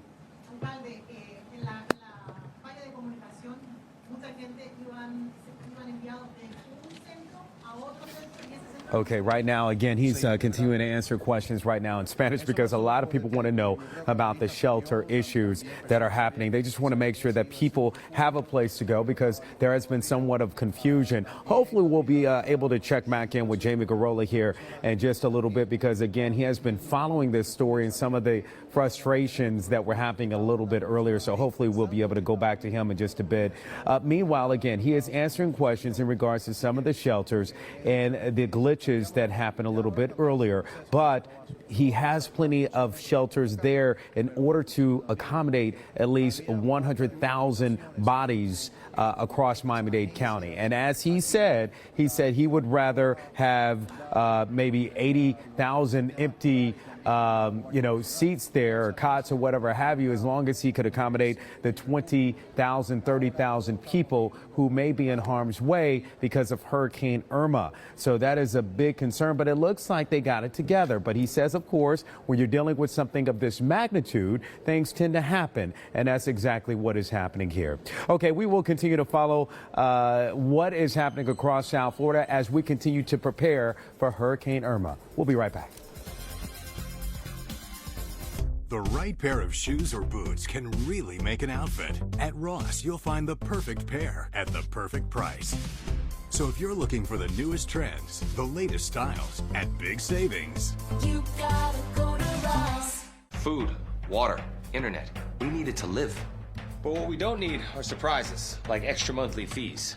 I see you fee played by legendary actress Angelica Houston. You got me, Mark. We just want fast internet for one simple rate. For all the streaming and the shopping and the newsing, but most of all, for the this. Internet for one everyday simple price and no extra monthly fees. For years, I thought I was lactose intolerant. Turns out I was just sensitive to a protein commonly found in milk. Now with A2 milk, I can finally enjoy cereal again. It's totally natural, and having only the A2 protein makes all the difference. Cereals, smoothies, coffee, everything. My first latte in 12 years. A2 milk. Real milk that's naturally easy to digest. Love milk again. Hurricane Irma's path gets clearer and South Florida will be affected. And this is serious if this should come to fruition. Take those warnings seriously. You take action, and NBC6 gets you the latest information you need to know to stay prepared. We're coming on the air tonight to keep you safe and informed. Severe weather is threatening now. Stay tuned on air, online, and on mobile. Your safety is our #1 priority. For the latest on Hurricane Irma, you're covered on NBC6. You're gonna love the Ross Fall Fashion Event.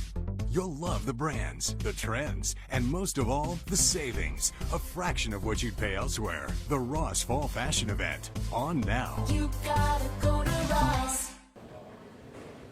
And welcome back to continuous coverage of Hurricane Irma. I'm fighting a cold, so I do apologize for that. We were listening to Miami-Dade Mayor Carlos Jimenez. I was fighting the cough. And you know, the more you fight it, the worse it gets. Yeah, amen. So that's what happened. Amen. Anyway, he was talking about all the shelters. 23,000 people have taken advantage of the shelters in Miami-Dade County.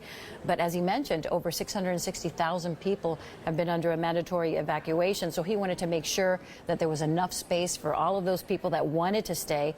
And so they opened up enough spaces for 100,000 people. Yeah, unfortunately, though, there was some information that went out before it was supposed to go out about a particular shelter, this shelter being open, and that wasn't the case just yet. Right. And because of that glitch, it caused some confusion. We've all gone through something like that, you know, with our computers, computer glitches that create all sorts of havoc that's happened here at the station as well.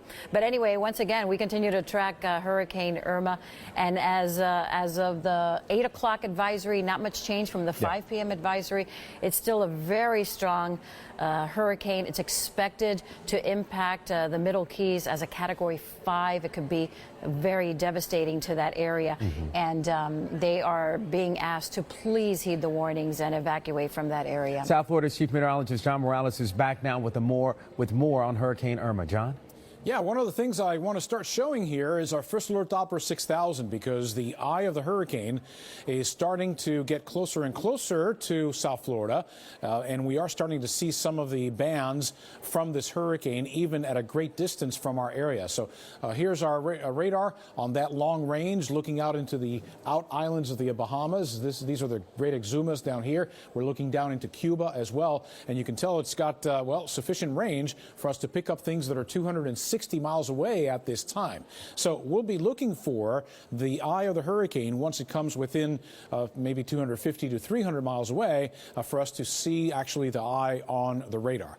Now, for now, as far as South Florida is concerned, a lot of this is interference, but I point out to you that we've got a lot of showers sliding in pretty quickly from northeast moving towards the southwest. The winds are frequently gusting out there to 30 miles per hour, a northeasterly breeze with gusts to 30. Some of these showers could bring bring even stronger gusts to the area. Now let's discuss this westward movement, which clearly is going to bring the eye of this hurricane to interact with parts of Cuba. And there's a key here called Cayo Cruz in the north central coast of Cuba, which appears to be right in the path of this system. And I remind you all that this area here, comprised of several keys on the north side of Cuba, is pretty flat, and it's really surrounded on both sides by water. And, you know, I tweet things and I get pushback from people, and, you know, everybody has an opinion. But I did tweet out the fact that I concur with Licción Avila, who is Cuban, may I add, and very, very well versed on the topography of Cuba.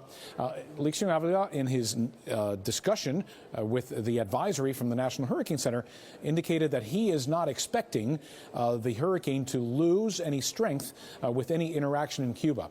And I think he's onto something because, well, first of all, what I just explained about these keys being pretty flat here, but also, you know what else is flat?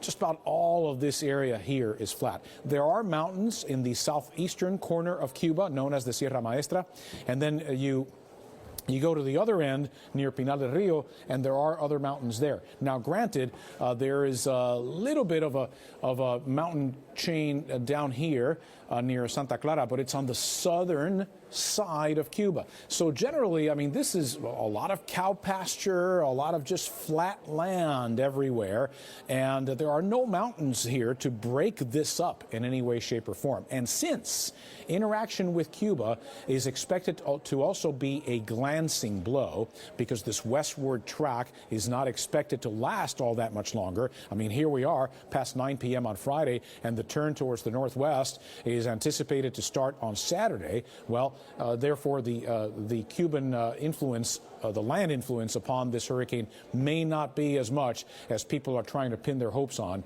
right now. About 280 miles away from South Florida is the eye of the hurricane right now. And if you saw my previous presentation here, just maybe a half an hour or so ago, we had this breaking news. Actually, it was more than a half an hour ago. The fact that the aircraft had measured winds to 176 miles per hour and had seen the pressure drop in one of the drop zones that they drop out of the belly of the plane. The pressure had dropped to 920 millibars, which is 4 millibars lower than the 8 p.m. advisory had for Hurricane Irma. So, you know, we've got the potential here of, at least on the short term, an intensifying hurricane. The eye also contracted again. It was 46 miles. It's down to 35 miles across. So watching for trends on the eye too. But that information rather is not included in this 8 p.m. advisory. So that, you know, you see it's listed here as 924 when it's actually 920. And that wind was measured at flight level, so it's not necessarily going to be what you measure at the surface. Nevertheless, it's certainly a very high wind speed that could lead to this system eventually becoming a Cat 5. I'm sure you've seen the track. I'll put it one more time here on the screen, including the intensification once it stops interacting with Cuba. And by the way, look at how the track is forecast to go across Cuba. So it's basically right across these keys in northern Cuba, and if anything, across the flatlands that are there in central Cuba. And then after that glancing blow, off towards the northwest by 2 a.m. Saturday on final approach to the middle Florida Keys. Looks like it would be headed right for the 7 Mile Bridge if this forecast came to fruition. And the winds would be sustained at 160 miles per hour. And then as a Cat 5 approaching the Marco Island area, and then losing strength overland over parts of Florida and heading further towards the northwest. I can also show you right now what you can expect in several locations. And I'm going through this almost every hour because this information is really extremely valuable to, well, our community that's watching us from these different locations in South Florida. Tropical storm force winds to arrive 1 to 2 o'clock on Saturday for Key West, and then your peak wind gust from this hurricane could reach 106 miles per hour, and that would happen on Sunday, early on Sunday. You can also anticipate in Key West up to 7 inches of rain from this hurricane. This is based on the current forecast from the National Hurricane Center. For the Marathon area, tropical storm force winds get there earlier than they do in Key West, mid-morning tomorrow. These are sustained tropical storm force winds, 39 to 73 miles per hour. Peak gusts for Marathon. Well, if this is the first time you're watching this, I've run these graphics a couple of times already, but this is not a typo. 191 mile per hour peak gusts on Sunday in Marathon is what would occur if the forecast from the National Hurricane Center was precise and correct. The rain, 16 inches, and don't forget, storm surge up to 10 feet, potential for a 10-foot storm surge down in the Florida Keys. Meanwhile, for Key Largo in the Upper Keys, winds there arriving earlier, 9 a.m. on Saturday, so mid-morning tomorrow. Your peak gusts, despite the fact that we're talking about something that would cross the 7-mile bridge, your peak gusts in Key Largo up to 100 miles per hour and 16 inches of rain. Also a storm surge, not quite 10 feet, but certainly a concern. Miami-Dade County, tropical storm force winds arriving midday tomorrow into the early afternoon hours. Peak gusts, based on the current projection from the National Hurricane Center, which has the hurricane going past the 7-mile bridge, across Florida Bay, up into the Everglades City and Naples area of southwestern Florida. So basically all the way across I-75 or Tamiami Trail. And you still, despite the distance of the eye to Dade County, would get winds of 85 to 95 miles per hour on Sunday, basically the same conditions observed during Katrina and Wilma in the year 2005. Also 14 inches of rain and the risk of flooding from that rain. And finally for Broward, again, all the way across Alligator Alley. Nevertheless, winds, tropical storm force arriving late afternoon into early evening tomorrow. These are the sustained winds. Then you can expect peak gusts 80 to 85 miles per hour on Sunday. This a notch below what was experienced during Wilma in the year 2005. Again, based on the Hurricane Center's forecast coming to fruition exactly as they delineated at 5 p.m. today. And we'll get a new advisory at 11 o'clock tonight, so we'll see where they put it then. And that'll be based on current model trends and where they have the hurricane going to at this time. 12 inches of rain are possible in Broward County. So that's a good summary of what's anticipated. Don't forget the surge, big killer in hurricanes. Storm surge warning is in effect for South Florida.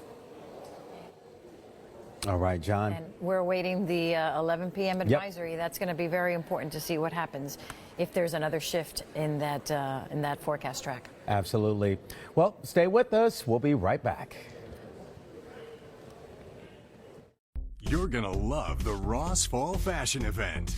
You'll love the brands, the trends, and most of all, the savings. A fraction of what you'd pay elsewhere. The Ross Fall Fashion Event. On now. You gotta go to Ross. Around here, it's all about the sizzle. On the beach, on the dance floor, and especially on the road, which is where the award-winning Acura RDX comes in with exceptional handling, a spacious interior, and more standard features than a Lexus RX 350, but will cost around 10 grand less. For a limited time, put some sizzle in your driveway with the new RDX now with special lease and finance offers. South Florida, it's time to get some heat before this deal is gone. See your South Florida Acura dealer today. Food, water, internet. We need it to live. But what we don't need are surprises, like extra monthly fees. I see you fee played by legendary actress Angelica Houston. You got me, Mark. We just want fast internet for one simple rate. For all the streaming and the shopping and the newsing, but most of all, for the this. Internet for one everyday simple price and no extra monthly fees. Hurricane Irma's path gets clearer and South Florida will be affected. And this is serious if this should come to fruition. Take those warnings seriously. You take action, and NBC6 gets you the latest information you need to know to stay prepared. We're coming on the air tonight to keep you safe and informed. Severe weather is threatening now. Stay tuned on air, online, and on mobile. Your safety is our #1 priority. For the latest on Hurricane Irma, you're covered on NBC6. The right pair of shoes or boots can really make an outfit. At Ross, you'll find the perfect pair at the perfect price. So if you're looking for the newest trends, the latest styles at big savings, You gotta go to Rise.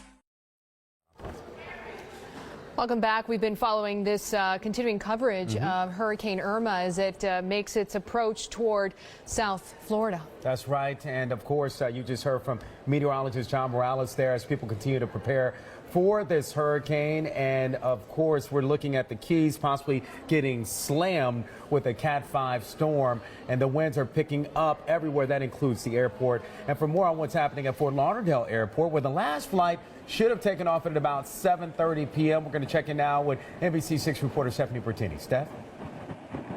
Joanne, at this point, the airport's just getting emptier by the minute, and walking around in these final hours, you definitely get the sense that the mood is heavy. So some people are frustrated, others are worried, and some are just confused. This airport shuttle is filled with uncertainty. I'm stuck. I can't get it. When I come here, they said my flight is canceled. Where were you flying? I was going back to New York. So where are you going on this bus? Did you know the airport was going to be closed, or is this all new to you, or? No, I don't know nothing. But I don't know. It's just crazy. We're for shelter. Okay, so where are you going to be going now? I don't know. Where's this bus taking us? From what I understand, we're heading towards a shelter. The homeless and stranded travelers catching a ride away from Fort Lauderdale Hollywood International because the airport is shutting down. The closing doors tough for those with limited options in the face of Hurricane Irma. Even those in slightly better situations, like this small group on their way out of South Florida. The airport of Atlanta, and then we are going to travel about an hour and a half, to a friend's house. Are filled with their own worries. Leaving and saying goodbye to people that are my neighbors, and I care, or I suppose that I care about them, it breaks my heart. So you feel bad? Yeah. I'm really like I'm a soldier that is running away. I don't feel good doing it. Looking around the airport, it's clear today was a tough day for everybody. Airport officials reporting almost 300 canceled flights due to the storm and dozens of delays. This traveler from Ecuador says he didn't know this was all happening, and he's worried. As airport operations are down to the final hours, the emptiness is setting in, and the reality of the unknown weather situation is clearly affecting so many in so many different ways. One thing we kept hearing from people who live in South Florida but have decided to take a flight out is, what will I find when I get back? And they know the answer. The answer is that there's no answer, and I guess that reality is really hard to digest at this point. All right. Steph, thank you so much. I can see the winds are still slowly picking up there where you're at right there. I can see your hair flying right there in the back. Stay safe out there, okay? Thank you. We want to show you a new video now as Hurricane Irma churns toward our state. More of the damage it did in the Caribbean is coming to light. Aerial footage shows some of the devastation left behind by Irma in the U.S. and British Virgin Islands. The video shows shattered parts, broken houses, and debris scattered on land and offshore. And we've got some more video from the Caribbean to show you as well. It's from the Bahamas. Watch and listen.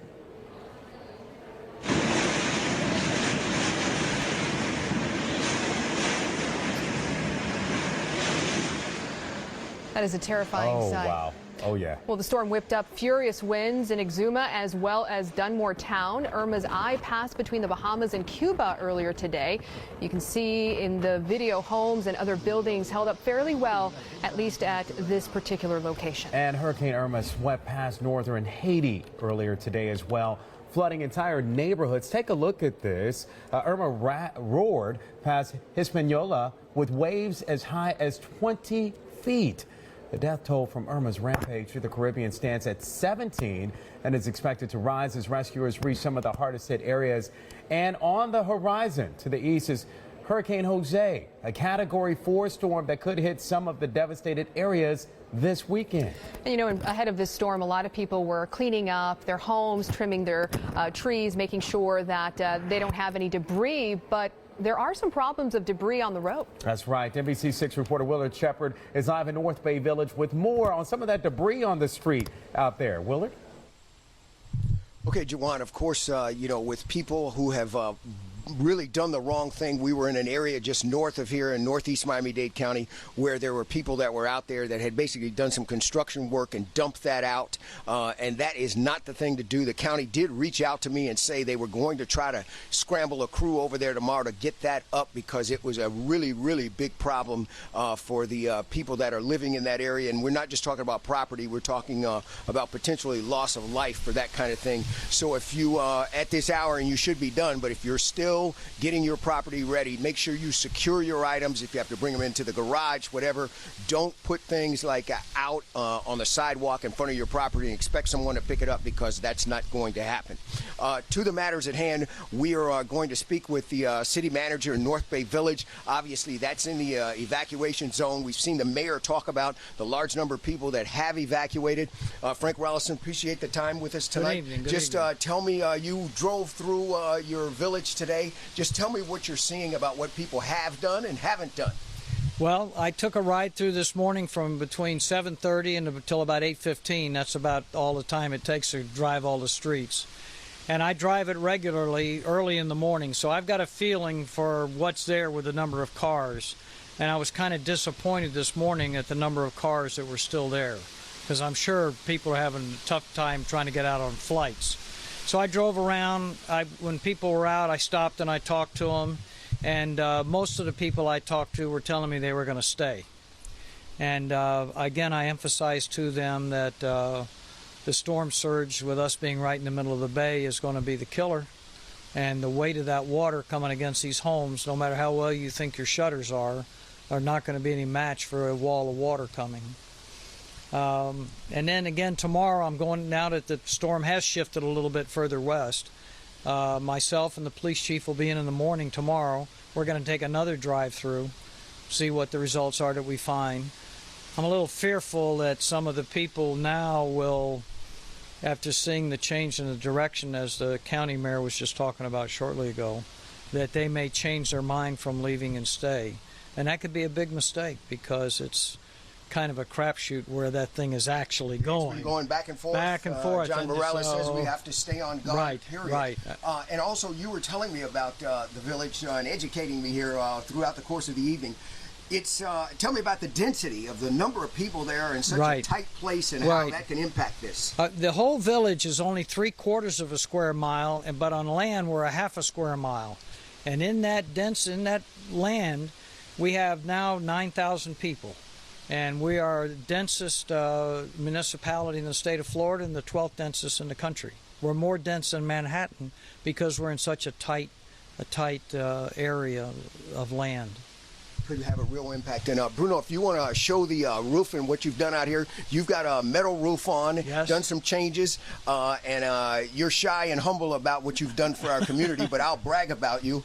You were on the committee to set up the rules and the ordinances for the hurricane codes that we currently have in place, and also the building director in Miami-Dade in the 1990s. City of Miami. Yes, City of Miami. Tell me what you think about what has transpired, about what you've seen people do, and how you think that, if needed, we'll be in a better spot than we were 25 years ago. Well, we are for sure, especially when you deal with two primary areas, how the roof is attached to the tie beams and the columns now that are required every 4 feet in the vertical walls, and that was not required before. And the roofs were, without the hurricane straps, were able to lift off, and that's what a lot of the problems that went through in some of the communities that were newer built, but according to the code that was required at the time, that's why they lost as many homes as they did. Well, you know, we never want to test this, but we have to be ready to test it over the weekend. You have confidence that we'll end up in a much better spot? Oh, for sure. Absolutely, for sure. The building codes are a lot stricter now, and we make the builders and the contractors adhere to it. The architects know to design for it because they won't get their plans through the system. And it's a statewide code now. It used to be we had a code, South Florida Building Code, and there was a Boca Code and a Broward Code and all that. No more. It's now a statewide building code that everybody has to adhere to, because you remember that one year when we got all the hurricanes that crisscrossed and went in Orlando and then hit Tallahassee and all that? Well, then people woke up and said, hey, you know, we can get a hurricane up here. So it's a lot better than what it used to be. Frank, appreciate your long service to our community here in South Florida. Wearing a couple of different hats tonight. He's going to let me use his house as a prop. Alina, before you came out there, Jackie and Jawan were talking to John Morales about really what happens aerodynamically when it comes to one of these storms and what happens to why you can lose your roof. And it actually is a suction motion when the wind hits the outside of the property, gets caught up under here, up under the gutter area and along in here, and actually can suck the roof off. But as Frank is telling us, a lot of new construction and the construction since then, people have renovated their homes. These roofs have gable bracings, a lot of hurricane straps to prevent that. And also one other thing on the inside. Tonight, all throughout the weekend, you want to make sure that you close each one of your doors. Close the bathroom doors, close any of your bedroom doors, because what that actually does is keep the air in one spot. And it's not like, in essence, a balloon. If you have all the doors open in your property and they can simply, all that air can accumulate and then cause the pressure to go up and you to lose your roof, and you obviously don't want to have that. So those are just some of the practical things that we can think about here during the course of this evening as we continue to move forward with our preparations for whatever transpires over the next 48 hours. Willard Shepard there reporting. Thank you so much. And as Willard mentioned, you know, this is something that a lot of people are wondering. What do I do? Do I keep the windows open? Do I keep the windows closed? Jackie mentioned that earlier tonight. She talked to John Morales about that. And again, what they want you to do is keep your windows closed. The whole purpose is to keep the wind out of your home. And as Willard mentioned, also keeping the doors inside your home closed. I know I'm keeping my stuff closed. Yeah. Well, that's why we put shutters. I don't want that strong wind coming inside the house. Exactly. Period. I don't want that, taking away the house. So, no matter what, keep it closed. That's right. Yeah. Well, also, we want to show you Rick Scott went to Twitter, and he tweeted this: calling all nurses. Florida needs 1,000 volunteer nurses to help at our special needs shelters. So again, that's a call from the governor, Rick Scott, asking for nurses to volunteer at their special needs shelter. Again, the need here is only going to continue to grow. I mean, Absolutely. Irma is going to make an impact at some point in Florida. It will, Alina, and for the past few days, the governor has been calling on more volunteers as well.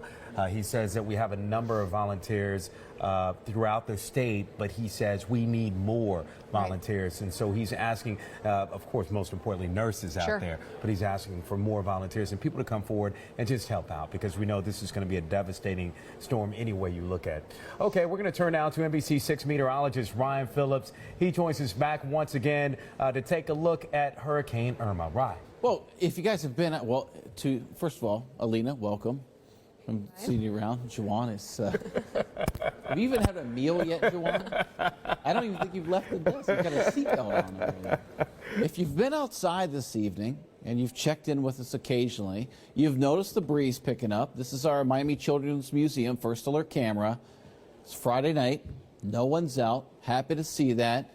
See the palms swaying in the breeze, a breeze that will steadily increase as we head through the overnight hours tonight into Saturday. Not yet to tropical storm force, but a step in the right direction. And as I've been saying this afternoon, a step that you'll know if something's changing. Winds sustained out of the northeast at about 10 to 20, sustained at 23 in West Kendall. We've had gusts up to 25 to 30. That will increase overnight. But the change, we will start seeing a little bit more moisture coming into play, and now passing showers starting to pop up. First alert Doppler 6000, South Florida's most powerful radar on the air. Spotty showers here across Miami-Dade County, starting to build the moisture and layers out here across the Atlantic between Florida and the Bahamas, and looking for signs here that we'll see more of Irma on our own radar right here at NBC6. Right now, as it stands, we've had some very light shower activity across northeastern Broward County up towards Pompano Lighthouse Point. Some spotty showers moving through South Miami. And then we've also had a few showers come off the peninsula into Florida Bay. And we'll start to see those hold together and swing down through the Florida Keys.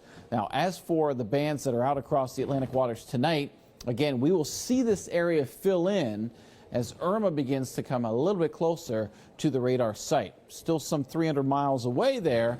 As we reach out with this very fine piece of equipment here, we'll start to get a better picture and fill this area and get a better look for ourselves at Hurricane Irma. Again, still a Category 4 storm. Again, very valuable data from the hurricane hunters. I know John has shown this to you. Again, flight level wind where the aircraft is, but then here's the most important part, the surface pressure at 920. Now, what we're seeing, though, and no, we are downplaying its potential impacts, we are seeing the center of circulation coming very close to the north coast of Cuba. What should also be said for that, at least out towards Andros Island, the core of the really nasty winds just off to our south here. Not that we're looking at a very populous location out there, but again, we're just really shooting the gap here in this spot between the Bahamas and Cuba as the system's moving off to the west. But along the way, we're going to see what any land interaction does, which we don't think will be much, but then how this eye is going to track off to the west-northwest, because we saw the slowing of the storm this afternoon. Now we start to see how the position changes, how the heading changes, and where it's going. Now, just to give you an idea of how we kind of tie this in, I started off with a look at the winds coming in from the northeast right now, and soon more and more clouds will come in, and then an occasional rain band, some squalls will come through tomorrow, and that's when we start to see the changes taking shape. All the while, off to our south, we're tracking the center of circulation.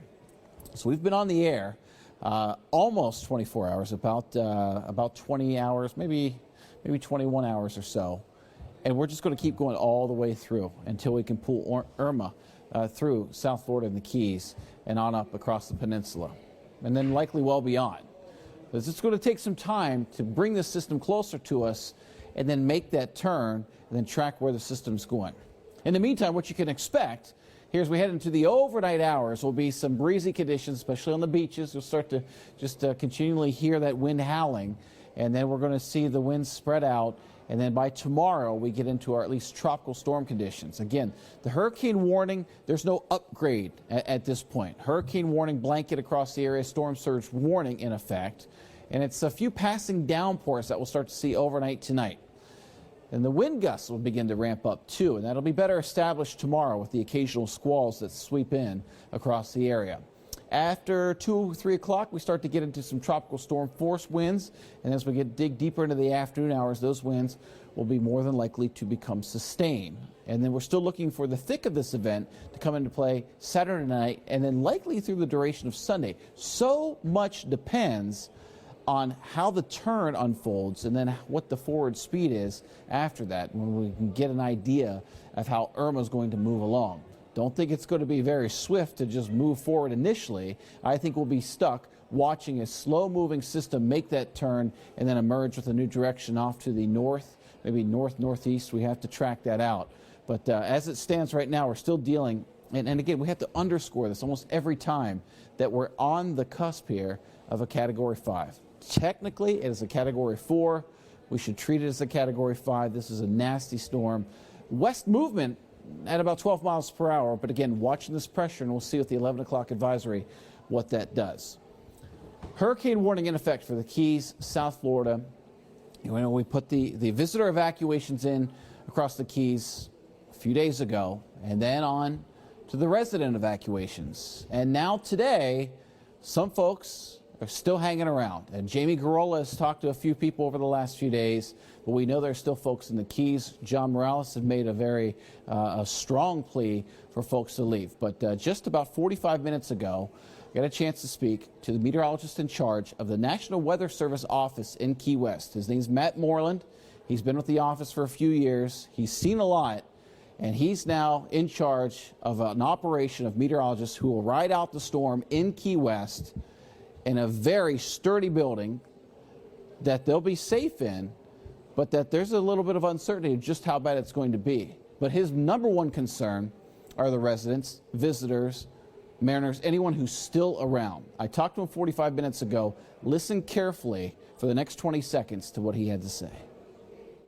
My message to residents of the Keys, if you have not gotten out yet, now is the time to do it. This is the 23rd storm I've worked in my career. I have never been more nervous about a storm in my life. It's a personal plea. There really is no safe location in the Keys. Now, it's not often that you get folks from the National Weather Service to come out to make that bold last ask. But we just want folks to get out of the Keys, and that's the bottom line. They're going to continue to serve the Keys and watch the storm there, because as we know from the forecast track, Keys will be on the front end of this storm, surge, and the damaging winds. But he feels everybody else just needs to get out, and this is our last chance.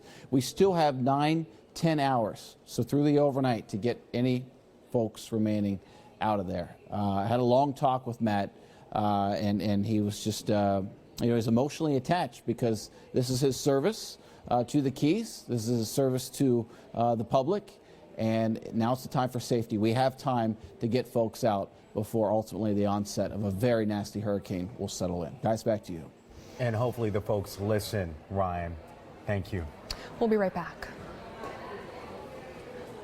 For the latest on Hurricane Irma, listen to NBC6 on our iHeartMedia radio partners. Stay prepared with live reports. On air, on your device, even if the power goes out.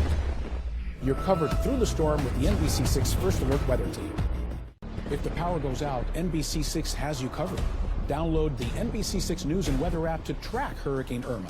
Protect you and your family with the most accurate forecast. Updates all day on the app. NBC6 First Alert Weather, keeping you safe. Hurricane Irma creates a dangerous tornado threat. NBC6 has you covered with live First Alert Doppler 6000. Our technology can tell us if you need to take cover 6 minutes faster than anyone else. Trust NBC6 to keep you and your family safe during the storm. Got Hurricane Irma questions? NBC6 has you covered. Call the NBC6 phone bank now. In English, 954-392-4770. In Spanish, 954-392-4780. NBC6 keeps you storm ready. The real opportunity to serve our viewers is when we are in breaking news situations. That's when people are at risk. That's when people are tuning in. That's when we can really give people not just the information that they want to have, but the information that they need to have to keep themselves and their families and their neighbors safe. We're following some breaking news right now. Here's the newest information. NBC6 first on scene. Our job is to bring people there and make them understand what's happening, regardless of whether it's happening in their neighborhood or not. It's happening in their greater community. Hurricane Irma's path gets clearer and South Florida will be affected. And this is serious if this should come to fruition. Take those warnings seriously. You take action, and NBC6 gets you the latest information you need to know to stay prepared. We're coming on the air tonight to keep you safe and informed. Severe weather is threatening now. Stay tuned on air, online, and on mobile. Your safety is our #1 priority. For the latest on Hurricane Irma, you're covered on NBC6.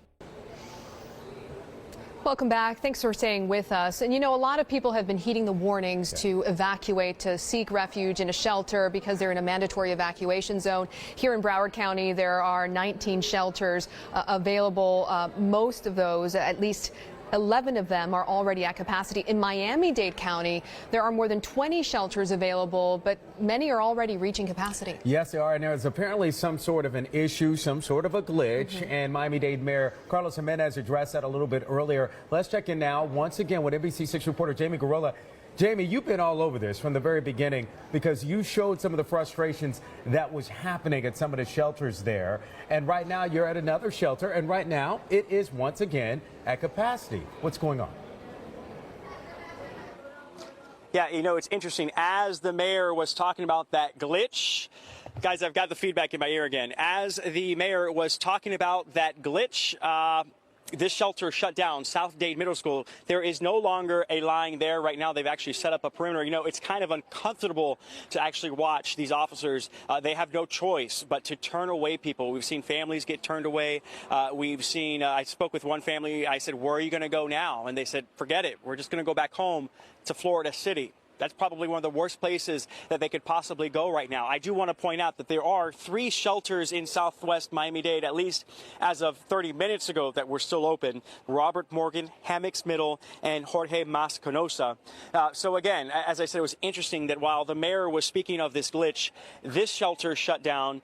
Before that, South Dade Senior High School shut down. They started sending people here. Actually, just remembered, as this shelter was shutting down, one of the buses that was carrying people from the closed shelter to this shelter was actually told, you guys, stay on this bus. You can't get off.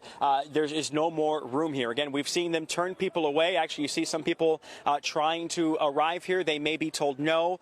If they were granted entry before, they will be allowed back in, but they are being told no more going in and out. I also heard this being described as chaos and disorganized. A lot of people frustrated, especially the people that are helping managing this situation, really frustrated by the process, but still good news at least. More than 2,000 people do have shelter here. 3,700 people have shelter at South Dade Senior High School. A lot of people putting in a lot of hard work. But being with some challenges, that is an understatement. That's the very latest here from South Dade Middle School. Jamie Garola, NBC6 News. And Jamie, you mentioned that a lot of people were frustrated by what has been happening. Did they offer them any alternatives when they showed up there and then they were turned away? Yeah, you know, when we first started telling you that they were going to close this school as a shelter, initially I was told by the principal and by another person was like, we don't know yet what's going to happen. I mean, they're not happy about having to do this. Unfortunately, just because they're at capacity, they've got to make these tough decisions. But I've seen these officers very uncomfortable having to tell people that they can't stay here. I did get one of the officers to give me some information. Again, the other 3 shelters that are open in Southwest Miami-Dade are Robert Morgan, Hammocks Middle, and Jorge Masconosa. But it is up to them to go over there. And like I said, some people just threw their hands up in the air and said, forget it. I'm going to Florida City. I'm going to stay at home. This is just too complicated because they've gone from shelter to shelter to shelter, and they haven't been able to get in. Yeah, unfortunately, you're naming some of the shelters that are already at capacity, and so people need to know where to go. Jamie, you hit the nail on the head. They can't go back home. They can't go to Florida City, an area where they're going to get slammed. So hopefully this will be corrected. Jamie, thank you so much. I'm sorry, go ahead. No, I was just going to say, it's kind of heartbreaking to see. I mean, these people, they come in here and they think, finally, we've got a shelter, especially because there's no line. And then, you know, you just kind of see the disappointment in their eyes. One person, a family, I think it was a husband and a wife and like 3 children. And twice they were told they just can't stay here. They've got to find another place. So, I mean, it's hard to have to tell these people that that's the situation and it's no fault of their own. And, you know, unfortunately, have to make that decision and decide, do I continue looking for another shelter that may be closed, or do I go back to my house where I know it's not safe? It's a tough choice. Oh, it is a tough choice. Jamie, thank you. And they should not have to go back home. These people need shelter, and we need to make sure we give them shelter. 23,000 people in shelters as of right now across Miami-Dade County, according to the mayor. Now, you want to know about that glitch that we were talking about a little bit earlier. It was coming from the mayor. He was talking about just a little confusion that was happening in the shelters. Well, a short while ago, this is the mayor explaining why there was some confusion when it came to setting up the shelters that opened today. Listen. Somehow a list got out again, okay, and people were showing up at shelters when we weren't really ready to do so. The National Guard we have the Red Cross, and they're tasked with being the operators of the shelter.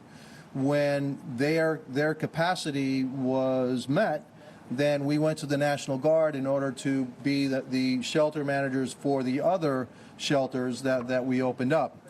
The National Guard, some of their personnel weren't going to show up till 12 o'clock tonight.